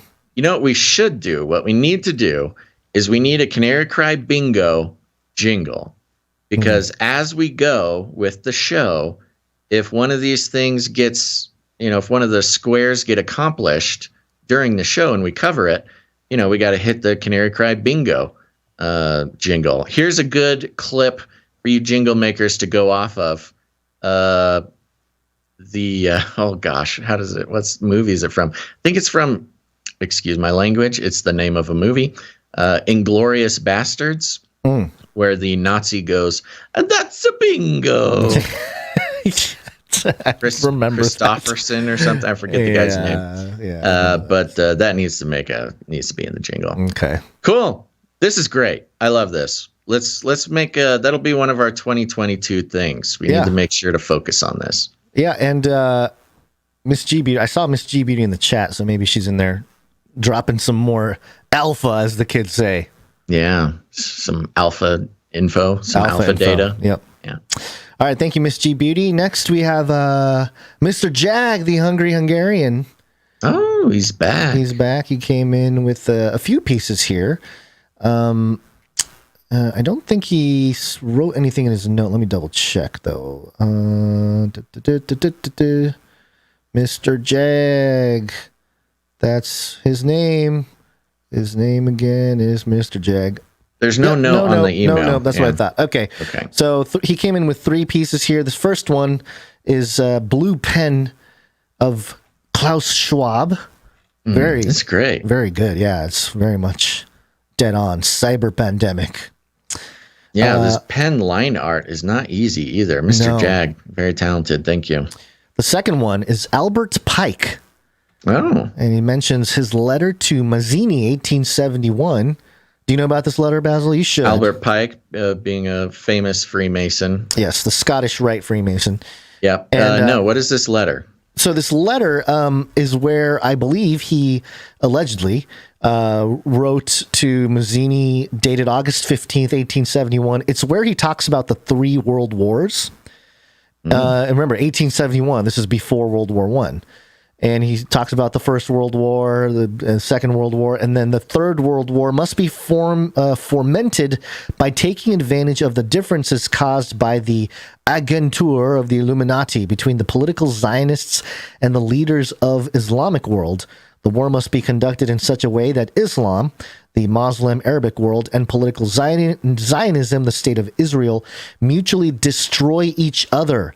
Meanwhile, the other nations, once more divided on this issue, will be constrained to fight to the point of complete physical, moral, spiritual, and economic exhaustion. We shall unleash the nihilists and the atheists, and we shall provoke a formidable social cataclysm, which in all its horror will show clearly to the nations the effect of absolute atheism, origin of savagery, and of the most bloody turmoil. Then everywhere the citizens obliged to defend themselves against the world minority of revolutionaries will exterminate those destroyers of civilization, and the multitude disillusioned with Christianity, whose deistic spirits will from that moment be without compass or direction, anxious for an ideal but without knowing where to render its adoration, will receive the true light through the universal manifestation of the pure doctrine of Lucifer, brought finally out in the public view. This manifestation will result from the general reactionary movement which will follow the destruction of Christianity and atheism, both conquered and exterminated at the same time. Albert Pike. Wow, this guy really had it all thought out, huh? Drinking a little too much there in the deep south in the late 1800s. Coming up with the Illuminati World War III theory. And it's so funny because it's pretty often, like if you talk to some normies about the Masons, they'd be like, "What's the big deal? Like, why are you so mad at these guys? Why don't you like them? They're just like kind of a cool club that volunteers down at the humane shelter or something. Yeah. Like they're just like a club of men for whatever." And it's like, well, okay, have you read anything from any of the writers? Because it's definitely not just like a fun club. They're like literally want to destroy the world so Lucifer can be praised. Like it's just in there. It's so bizarre. It does sound like a drunken rant, though, doesn't it? Like he just starts off as like, "Yes, it'll be intense," Well, and then by the end, it's most plans for world domination. it's true. Yeah, they do. Spawned from a drunken rant. Thank you very much, Mr. Jag. We got one more, I think. He's got one more. This is Anthony Fauci. He is not science. No, and he's looking very distraught in this image here. It looks he's either considering the actions of his life that have caused so many people pain, or he's thinking back to Rand Paul yelling at him over and over while he... I wonder if he wakes up in the middle of the night scared. He's Rand Paul, just his face floating. I want to hear what Anthony Fauci says about Rand Paul to like his wife. Oh, you know, the pure, uncensored. Oh no. Oh, I bet he talks a big game too. Yeah, I'm sure she lets him. I know. Well, thank you very much, Mr. Jag. Very talented, and we're keeping you in our prayers over there in Euroland. Yeah, good to hear from you. Next up, we have a couple deep fakes from Lloyd V. Always fun. Couple deep fakes here. First one is speaking of Fauci. This is a great transition over to what Lloyd V sent. This first deep fake is of Daddy Fauci caught surfing in his off time.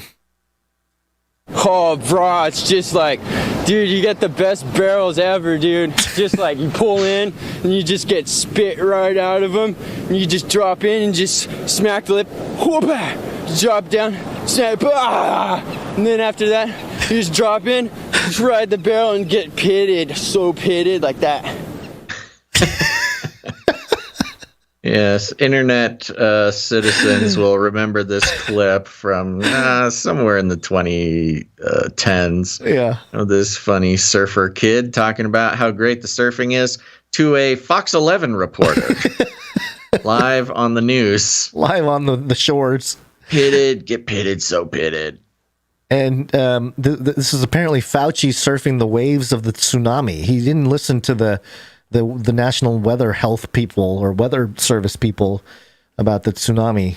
And it kind of sounds like the same stammering excitement that Fauci gets when he's defending himself from Rand Paul. You know, he like just can't. He's so enthusiastic. He just can't quite put it together, though. Yeah. The second deep fake is this is how he labeled it.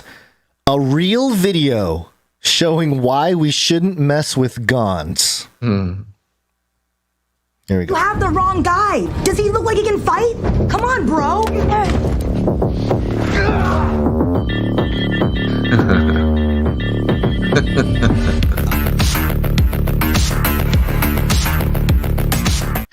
Yes, for those who did not hear the reference or recognize it, this is Gonz's face deep faked onto the actor of Shang-Chi. Shang-Chi?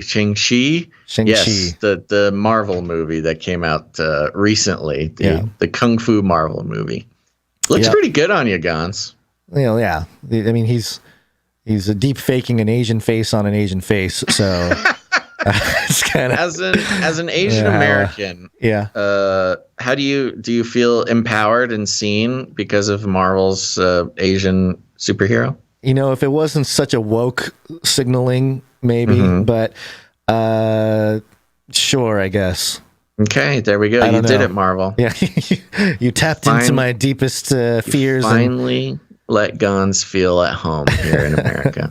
Yeah, but you know, I will say that that was a thing. Like, I don't know that, and this isn't like me being a liberal woke person, but there was a period of time when I was a kid, like, hey, yeah, there's really no Asians on TV at all. not as main characters or heroes. And I remember when a lot of the black community was like, oh, equal rights for, and especially in news and Hollywood and all this kind of stuff. And I was like, yeah, for sure. There was a piece out recently, which was kind of funny, but also, kind of enlightening. I forget the exact headline, but it was something like, why Harold and Kumar was a game changer for Asian Americans. Oh, yeah, great. I guess Harold and Kumar gets the credit for being like the first big time mainstream film that had featured an Asian actor. I think two Asian leads. Uh-huh. Yeah, because one was Indian. I think they counted him as South Asian, right? And the other guy being Asian as well. Yeah, so there you go. Harold and Kumar, Gonz. John Cho, You wouldn't be where you are today if it weren't for Harold and Kumar. Well, I saw Bobby Lee on Mad TV when I was little. I was like, hey, but then he played all like he's got some crazy stories about being treated as an Asian in Hollywood. So well, they would make him play the like horrible Asian stereotypes. Yeah, and he'd do it. Give him the big buck teeth and the right. He plays a doctor from China and stuff like that. Yeah. Right. Yeah. Anyway, yeah. Good job. Good stuff. Lloyd good V. Stuff. Thanks, Lloyd V. This is my dream come true. I'll just take a picture of this and show people when they're wondering who they're talking to. I'll be like, yeah, I was in Shang-Chi. We all look the same, right? Hey, that was me up there. Just gained a little weight, I just wasn't in... You're on a bulk, Gonz. You're on a bulk. All right. Thank you to all of our artists for participating in the continuing evolution of the Canary Cry culture. You each add something beautiful, and we appreciate that. Absolutely. Thank you very much. And we're going to do a quick thing for meetups here. Okay, we're doing a quick thing with the microfiction with Rung Smash. That's right.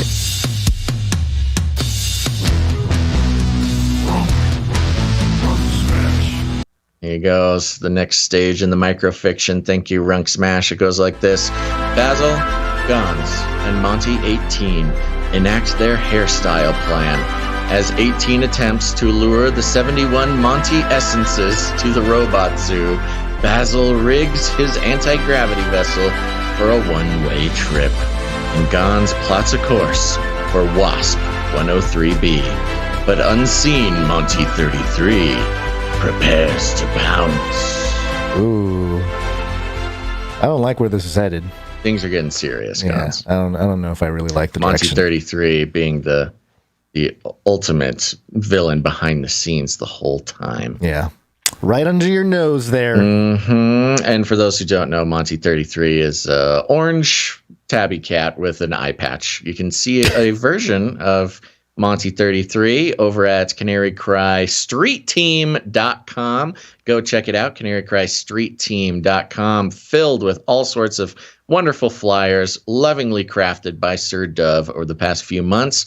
And they are flyers, PDFs you can download, print out, hang up in your community. And they are clever little ways to spread the show and also maybe make some people laugh at the same time. I was just thinking about it. Bruce Lee was a lead in a bunch of movies, and so was Jackie Chan. That was well before Harold and Kumar. Right, but those are kung fu movies. Oh, okay. So that's the one. That's the exception. All right. Is kung fu movies being a sort of fringe niche in culture. So wildly popular for sure, but again, you can make the case.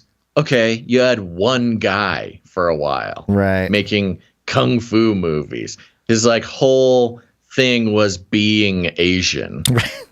You know, so what you're I talking mean? more coming of age, partying. Yeah, people. just like a mainstream, popular film. All right. That it didn't fit into some sort of niche. Sure. Again, it's not me. It's just this article I was reading. Since I'm very invested in the Asian American experience, Gonz. Yeah, I'm sure you are. To better understand my friend and brother and co-host. I love raw fish. And daughter, Gonz. I like sushi. Okay. Meetups. Canary Cry Meetup. Go to CanaryCry.Meetups.com. Find out if there's a meetup happening near you, or if there isn't, put one on yourself. All you got to do is choose a location, figure out a date and time, make a flyer, and promote it. We will help you do that here. Ciara has been leading the charge with a bunch of meetups, both in person and virtually. The virtual meetups on Zoom, the Zoom Hangouts, are happening every third Saturday of the month, 11 a.m. to 3 p.m. Email ciaralauren93@gmail.com to find out more. She's also heading the Washington and Canada Canary Cry Community Meetup at the Peace Arch National Park, March 19th, 2022. And she definitely, if you're living in Canada and you're thinking about attending this, email Ciara. I know she's been trying to figure out a way to get everybody together there. So that's happening March 19th. You got a little bit of time. Florida Meetup, Panhandle Canary Cry Community Meetup, January 22nd. That's a Saturday. 5:33 p.m. at the Ye Old Brothers Brewery in Navarre, Florida. Kids welcome. RSVP kmbrown815@gmail.com and jackie.umfrey@mail.com. And on the same day, South Carolina Meetup, the South Carolina Super Southeast Mega Meetup, Saturday, January 22nd at 4:30 p.m. There's an update on this. I need to refresh the page here because I think I threw in the update in the text on the page here. Update location, the Southern Growl in Greer, South Carolina. So we've had a location change from Greensville to Greer, South Carolina. And I believe the meetup is still for anybody in Georgia, North Carolina, and South Carolina.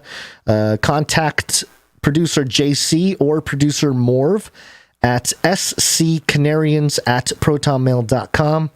And definitely connect with those two producers there to join them at the South Carolina Super Southeast Meetup. Mega Meetup.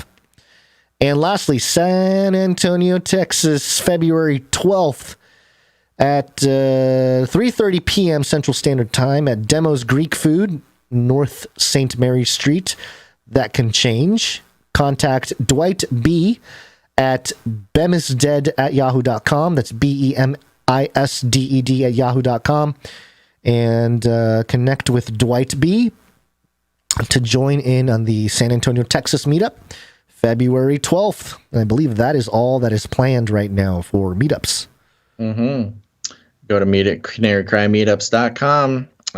See if there's one happening near you. If there's not, put one on yourself. It's easy to do. You're going to go out to lunch, hang out on a Saturday anyways. You might as well invite all the Canarians in your area to come hang out with you. It's a good time. Y'all are on the level. You know what's going on. Nobody needs to be careful about what they say or blah, blah, blah, giving them, the deal. And, if things go sideways, you'll know who in your area is going to be good on an apocalypse team, the thing. The thing. And, there you go. Put one on yourself. All it takes is just finding a time and a place. Let us know about it, and we'll put it on the show. And I guarantee there are a number of Canarians in your area that perhaps you can lure into some kind of friendship. So go do that. CanaryCryMeetups.com. See you at the meetup, everybody. This is fun.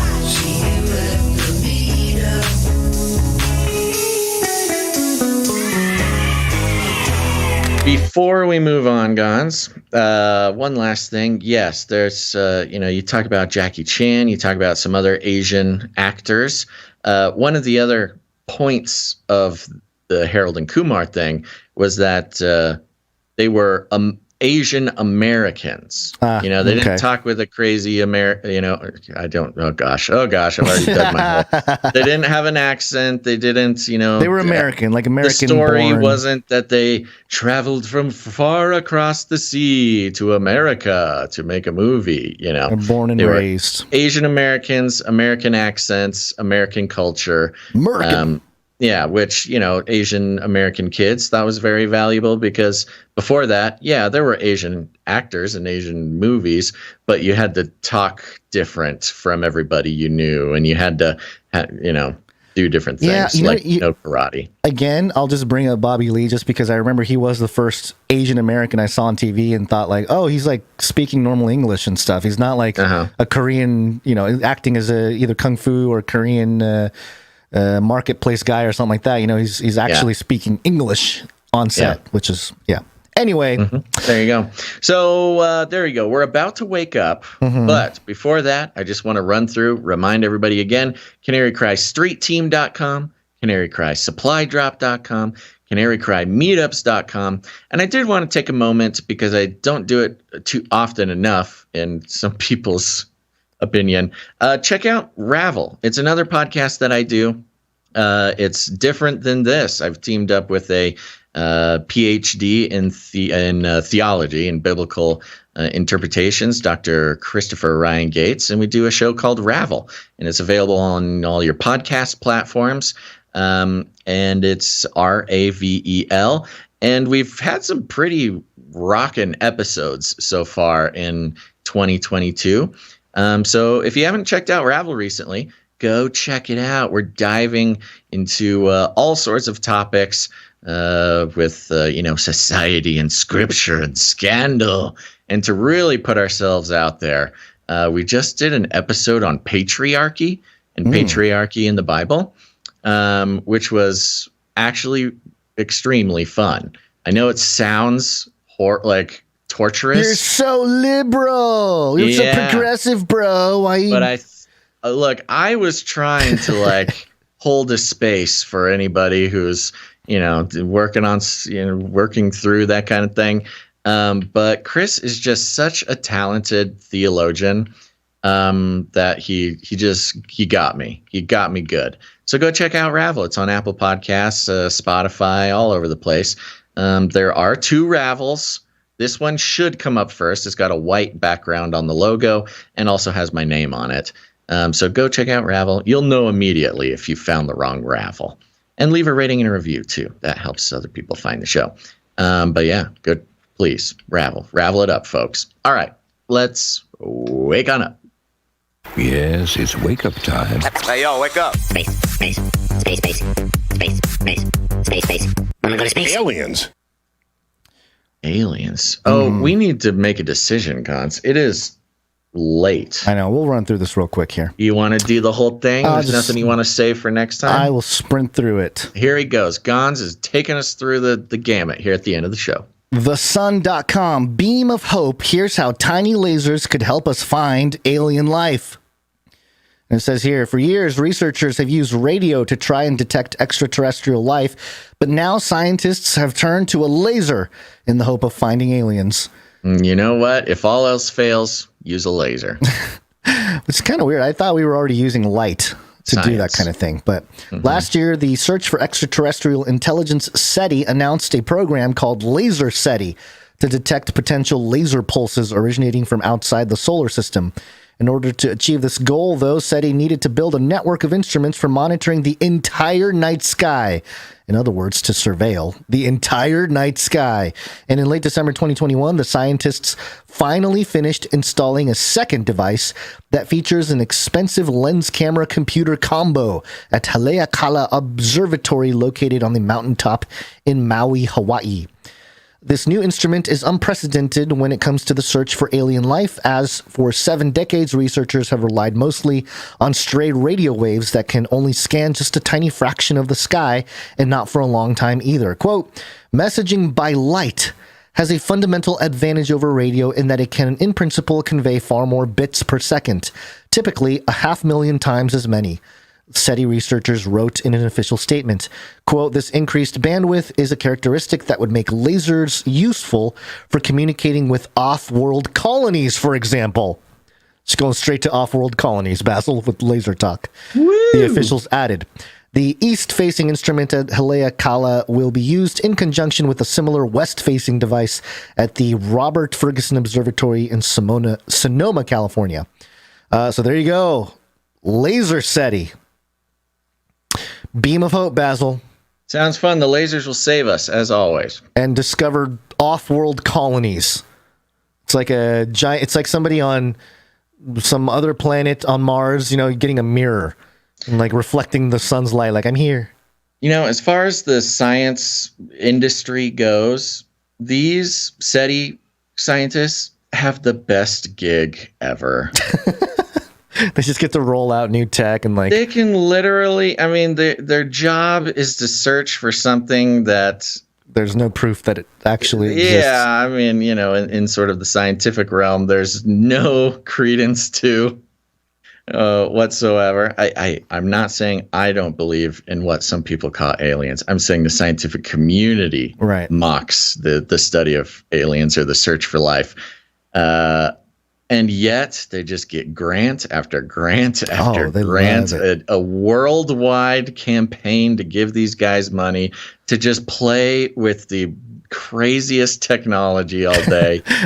I like how they're like, we've used like lasers. Celebrities for it. It's a good gig, man. Well, I think it's funny how they're like, oh, we've been searching for decades and we've been using this instrument. And now, you know, whoever the military or whoever the lizard people are like, now use lasers.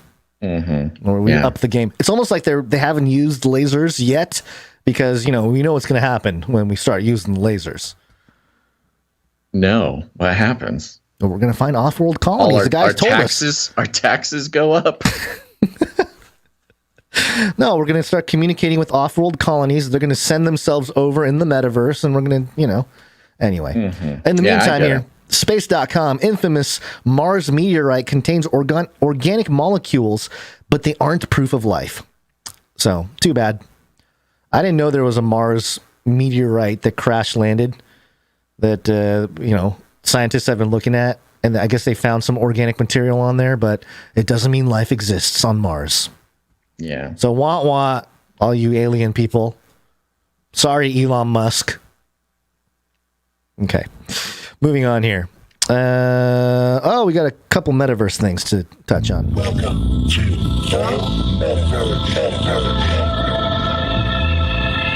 International Business Times. Walmart has plans to venture into the metaverse with virtual goods NFTs. It's happening, Basil. Surprise, surprise. Walmart, man. NFTs aren't even cool anymore, man.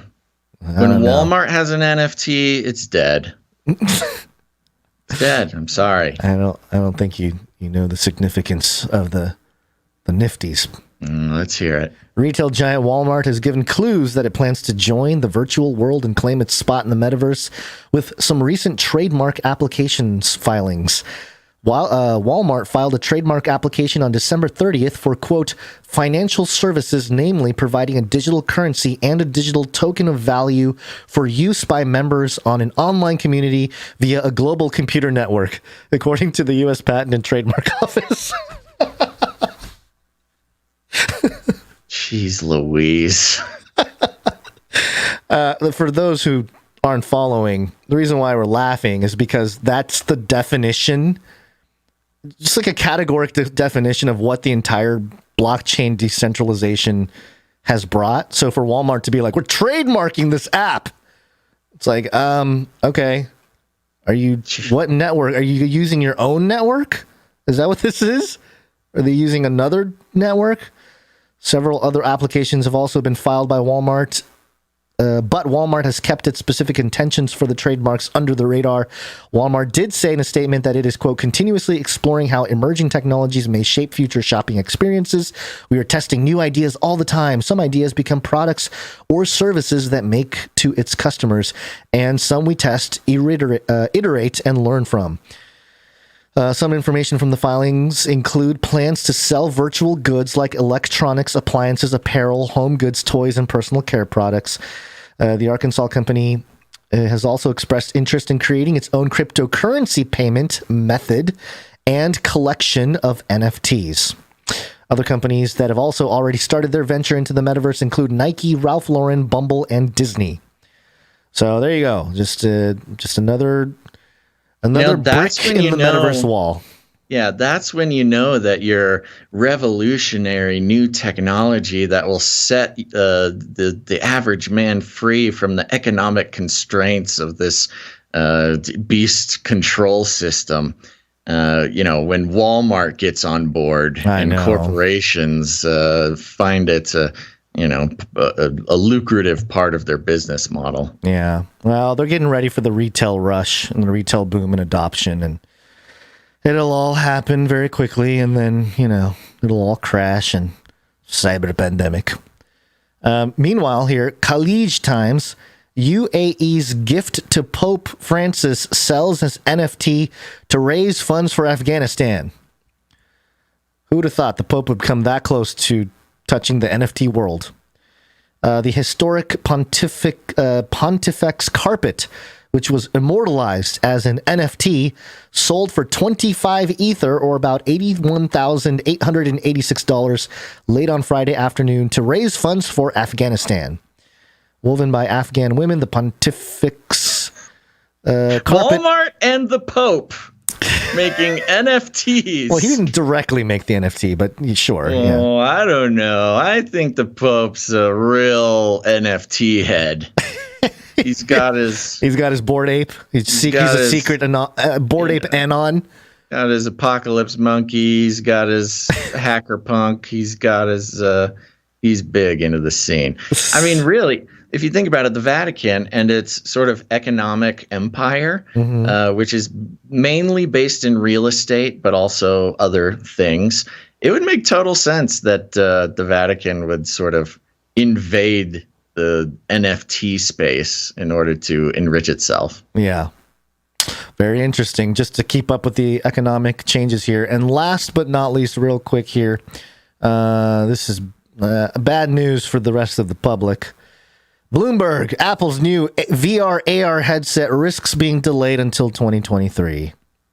Wah, wah. Apple Inc. I was not really aware of their 2022 AR VR thing. Yeah. Oh no! I remember a few episodes ago I brought up the question of when BlackBerry said they're done supporting the BlackBerry network. I said, when are they going to end the iPhone, the support for iPhone, and the transition from for Apple moving from the iPhone into more of the VR AR headset market, and their plan to start doing that, very aggressively by 2025.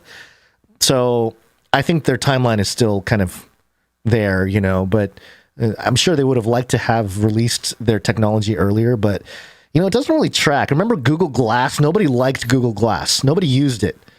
And it didn't work very well, apparently, either. So, I don't know. I think it had such potential. It did, but just adoption. Making cool Silicon Valley guys look like they want to be even cooler than they are. Right. The headset high-end device that blends virtual and augmented reality was targeted for the unveiling at Apple's annual Worldwide Developers Conference in June, following by a release later in the year. But development challenges related to overheating cameras and software have made it harder to stay on track, said the people, who asked not to be identified because the matter is private. It's private. Don't ask these questions. It's a very private question. Wait a minute. Bloomberg report. Okay, hold on. Let me read that again because maybe I'm overblowing it. But development challenges related to overheating cameras and software have made it harder to stay on track, said the people, who asked not to be identified because the matter is private. Just the people? I don't know. It's just, am I overblowing this? It's just weird to call the people that they're interviewing here the people. It's a non-thing. You know what it is? They're trying to make news about it, but Apple is being so tight-lipped that they're having trouble making news about it. Okay, can't they just say anonymous people at Apple instead of the people? Anyway, that's my little editing tip there if I was editor of Bloomberg. Yeah. Okay, so anyway, it's going to get pushed back a little bit. I think this is obviously the whole metaverse thing is not going to happen overnight, but the people that win the hardware race, and obviously, Oculus and Facebook, they're ahead in that regard. But being first doesn't always mean you're going to win in technology, especially. So it'll be interesting to see how the market and just the public in general adopts this technology. And if the iPhone is any indication of how quickly adoption can take place, in society, then I can picture VR, AR becoming widely adopted very quickly to where, you know, at a certain point, we may not be able to access certain things on the internet without our headset device or something like that. So, or maybe certain parts of the internet. Neuralink. We're gonna need the chip. We need the chip. Come on, folks. Get the chip. Just get the chip. You can't get on the internet unless you take this chip.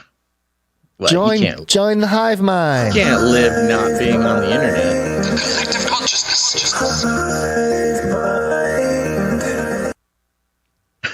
Okay. All right. Are you good? Did we do a show? Yeah, we're almost 4 hours. We got to get out of here. Okie dokie. Let's do it. Thanks, everybody, for tuning in to this episode of Canary Cry News Talk. We'll be back on Wednesday, the 19th. That's right. Just 2 days away, folks. Can you make it? I don't know if I can, but it's going to be great. And remember, you can produce that show, too, if you get any value out of what we do here. If you would like it to continue, you can become a producer. It's the only way that it's possible. You can do that by heading to patreon.com/CCNT or Canary Cry News Talk. Nope, that's not it. CanaryCryRadio.com/support. CanaryCryRadio.com/support. Go check it out. All sorts of ways to keep the show going.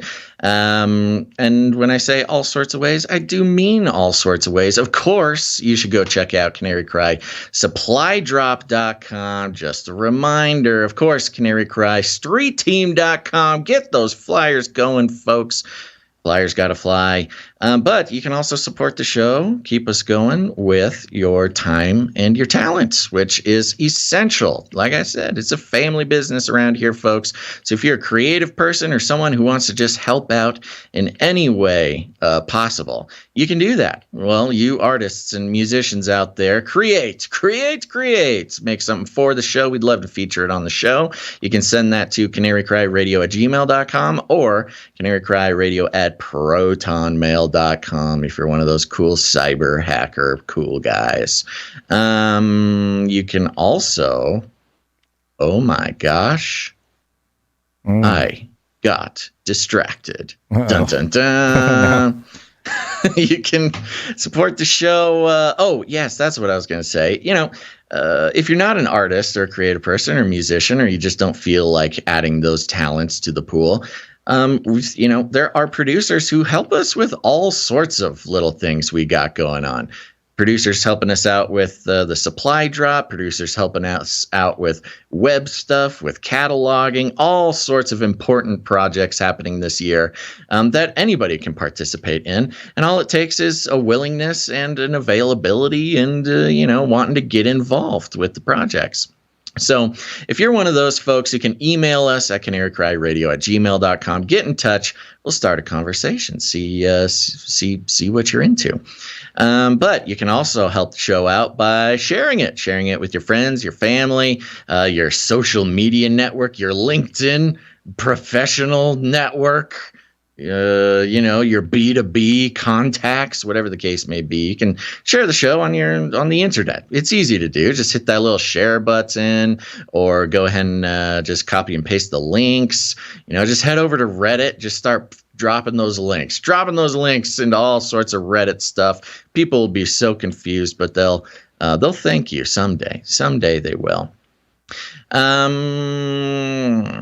you can also support the show by sharing it in other ways. I mean, there is CanaryCryStreetTeam.com. Of course, go over there, print out some cool, fresh, glossy PDFs that you can hang up around your community, filled with all sorts of absurdities that will lure people into the goodness that is Canary Cry News Talk. But some people want to get a little bit more creative. That's okay. Maybe you're one of those eccentrics I keep hearing about. Maybe you're an eccentric billionaire. Those do technically exist. And, eccentric billionaires do have to listen to podcasts. They're not going to not listen to podcasts. And maybe something sparked in you this episode. You finally understood why we're talking so much about Antarctica. Brr, it's so cold. There's penguins and ice fish and ice walls and firmaments and shimmers and things. And, you're an eccentric billionaire. You've got time on your hands and you've got no reputation to protect. So here's what you're going to do. Go ahead, take your billionaire mega yacht. Hopefully you got a nice sized mega yacht. There's nothing more embarrassing than a billionaire that has a mega yacht that's under 300 feet long. You want to be able to play a casual game of rugby on your yacht-based rugby field, and you also want to put that. Hold on. Have you ever seen a rugby playground field, whatever, on a boat? Yeah, they call it a pitch, but yeah, my yacht has a rugby pitch. Does your yacht not have a rugby pitch, Gonz? You have a yacht, Gonz. We've talked about this. Remember when I asked if I could borrow some money from the business account? And I said, I just need a cool $750 million for I had an emergency come up. And you said, again, you need another $750 million? I said, yeah, the first one, that was for something else. I'll put it back in there. We can take it out of my salary. And you remember what you said? No. You said, take it. I trust you. Oh, okay. Yeah. So then I took that $750 million and went and bought myself a mega yacht, baby, with a rugby pitch. It's awesome. But anyways, this is not about me. This is about our eccentric billionaire listener or listeners. We might have more than one. And their mega yacht with the rugby pitch. Here's the thing, folks. The rugby pitch is not going to last where you're going. That's right, because you're going to Antarctica, baby. But you will need a rugby team. Don't worry, I'll explain later. So go ahead, zip on over to New Zealand, grab yourself a good rugby team, and then jet on down in your jet-powered mega yacht. And the rugby team is going to be a little disappointed. They're going to be like, wait, where's the rugby pitch? Don't usually these types of mega yachts have rugby pitches? And you'll say, yes, I tore it up. I threw it into the ocean. And they said, why? That doesn't sound. And you said, don't ask questions. I'm the eccentric billionaire here. I can do all sorts of things. And you just say, well, he is an eccentric billionaire. And then the rugby team, they'll nod their head. Yes. Well, here's the thing. You know what goes good with a rugby team? A fleet of carbon fiber battle suits. Oh, yes. Okay. You can get that. Good I'm job. thinking like a Tony Stark style billionaire. I'm sure we've got one or two of those listening. And so you equip that rugby team with the cybernetic carbon fiber battle suits. You go on down to Antarctica. Somebody's got to save the world, I tell you. And while you're going down there, it takes a couple of minutes to get down to Antarctica on a giant mega yacht with a former rugby pitch on it that you threw into the ocean. And you're going to want to put on some tapes. Yes, I'll send you the tapes. Don't worry. They are Nephilim penguin battle training. And once the rugby team makes it all the way through, my 10-course Nephilim penguin battle training videos available at CanaryCry, Nephilim penguin battle training videos.com. For a small commitment to produce the show, I'll send you this online course specifically to train rugby players how to battle Nephilim penguins while they're equipped with cybernetic carbon fiber battle suits. Now, when you get down to the shimmer, you're going to bump into the ice wall. Don't worry, you can afford another yacht. You're going to want to hit that ice wall as hard as you possibly can, break on through to the other side, and let those rugby players do what they do best. And that's go to battle with Nephilim penguins. And somehow I'm going to wrap this back towards sharing the show. And it's easy because, you know what? Antarctica is not as desolate as they say. It's not as unpopulated. There's millions of inhabitants of Antarctica. Not only is there Nephilim penguins and Nazis, but as we know, as the mainstream corporate news media tells us, plenty of scientists. They just can't stay away. They love the stuff. And those mainstream media scientists are going to see the final battle between your cybernetic carbon fiber battlesuit rugby team and the Nephilim penguins. and they will let the producers know over at CNN, and boom, the next day, Antarctica update. This is CNN with your Antarctica update. I bet you're wondering why we talk about Antarctica so often. We sure are. Well, we just heard from our scientists that an eccentric billionaire and his team of cybernetically carbon fiber battlesuit equipped rugby players have defeated an army of Nephilim penguins that have been plotting the humans' demise on this planet. Not just the humans' demise, but the final coming of the golden age, which includes, apparently, according to Albert Pike, the worship of Lucifer around the globe. And we're here on CNN. We've got the eccentric billionaire. What do you have to say for yourself? Okay, now listen very carefully, because this is your one chance. You only have one chance at this. You're going to need to remember to pitch the show. It's the only way people are going to, I understand, you go on the news, you're getting interviewed, you clam up, you start thinking about all the other things you want to talk about, but you need to focus. Stay focused, because in your ears are little earbuds. And on the other side of those earbuds, it's your best buddy, Basil, and he's here to tell you what to say. You're on the news. CNN anchors are waiting breathlessly for the moment that you give the story, and here's what you're going to say.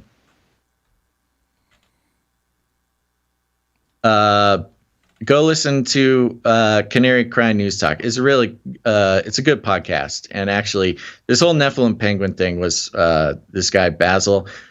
Well, he's a guy. He wears a virtual reality headset with big googly eyes on it. But don't let that distract you. It's not about that. You need to listen to the words and not focus so much on the image of anyways, I'll let him describe that. But yeah, I'm an eccentric billionaire, and I came down here to save the world from the Nephilim penguins. And so go listen to Canary Cry News Talk. You should check it out. It's on Apple Podcasts and Spotify, also YouTube. But you should listen to the podcast version, because you can listen to it anywhere, and it's just audio though. Gonz is good too. So he's very handsome and an inspiration to Asian Americans everywhere. Thank you. I'm eccentric billionaire. You're welcome.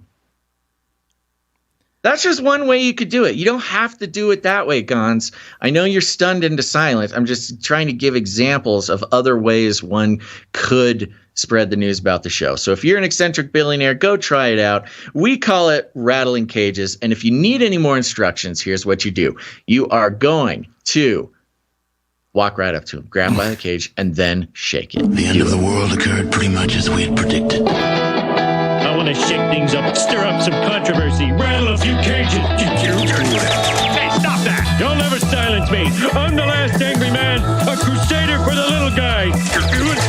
Leave the bird alone. Never. Rattle a few cages.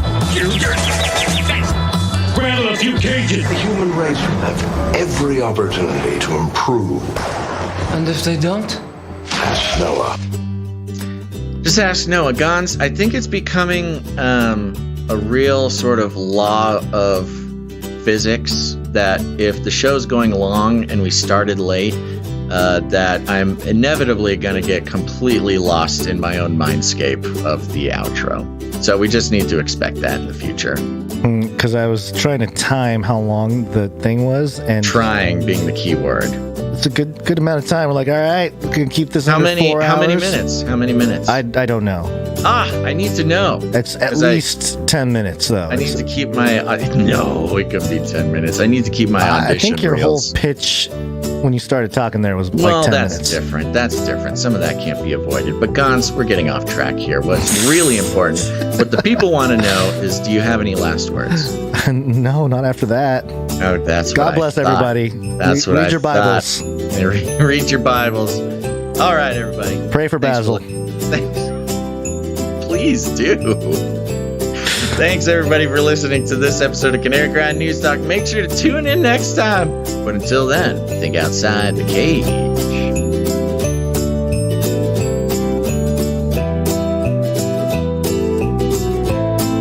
Do it. You haven't gotten vaccinated? Do it. Do it. Do it. Remember, reality is an illusion. The universe is a hologram. Buy gold. Buy! I want to kick things up. shake things up. I wanna shake things up, shake things up. Do it. Leave the bird alone. I wanna stir up some controversy. I wanna rattle a few cages. I'm the last angry man. You'll never silence me. I'm the last angry man. I'm the last angry man. You'll never silence me. I'm the last angry man. A crusader for the little guy. Well, we'll see about that. Whatever, Illuminati.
sons of Noah came to their father and told him of demons which were leading astray his grandchildren.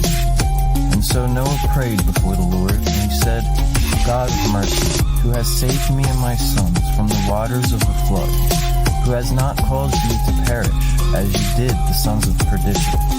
Your grace has been great towards me. Let also your grace be upon my sons. Do not let wicked spirits rule over them, lest they should destroy them from the earth. For you know the watchers, the fathers of these spirits, and their actions before the flood. But as for these spirits, imprison them, Lord, in the place of condemnation. let them not have power over the sons of the righteous, from henceforth and forevermore. So the Lord God sent his host to bind the spirits. The chief of these spirits came, and he said, Lord, Creator, let some remain before me, and let them hearken to my voice. For if none are left to me, I shall not be able to execute the power of my will. Great is the wickedness of the sons of men. And the Lord God said, let 1/10 of them remain, as the others descend into the place of condemnation. The Lord's host did all according to his words. All the malignant evil ones were bound in the face of condemnation, and 1/10 part of them were left to be subject before Satan on the earth. After the flood, Noah lived 350 years. All the days of Noah's life were 950 years, and he died. The sons of Ham were Cush, Egypt, Put, and Canaan. And Cush fathered Nimrod. He was the first on earth to become a mighty man. He was a great hunter before the Lord. The beginning of his kingdom was Basil, Erech, Akkad, and Calneh in the land of Shinar. From that land he went into Assyria and built Nineveh and many other fortified cities. Now the whole earth was of one language and of one speech. And it came to pass, as they journeyed from the east, that they found a plain in the land of Shinar, and they dwelt there. And they said to one another, Come, let us make brick and burn them thoroughly. And they had brick for stone, and slime for mortar. And they said, Come, let us build a city and a tower, whose top may reach into heaven. And let us make a name for ourselves, lest we be scattered upon the earth. And the Lord came down to see the city and the tower, which the children of men had built.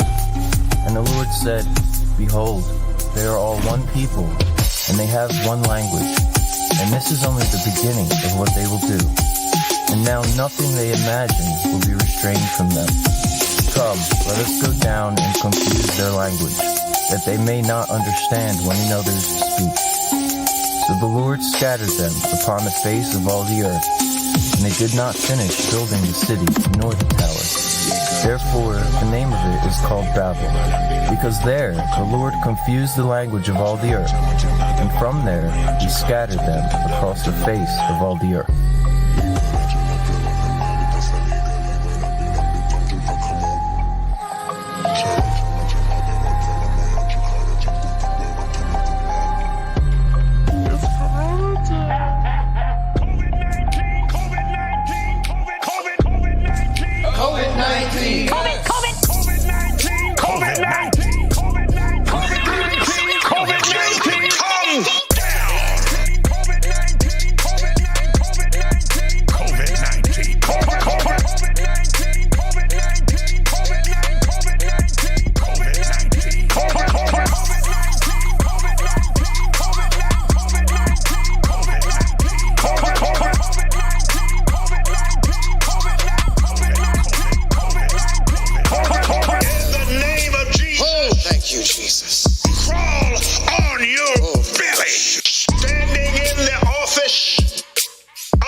COVID-19.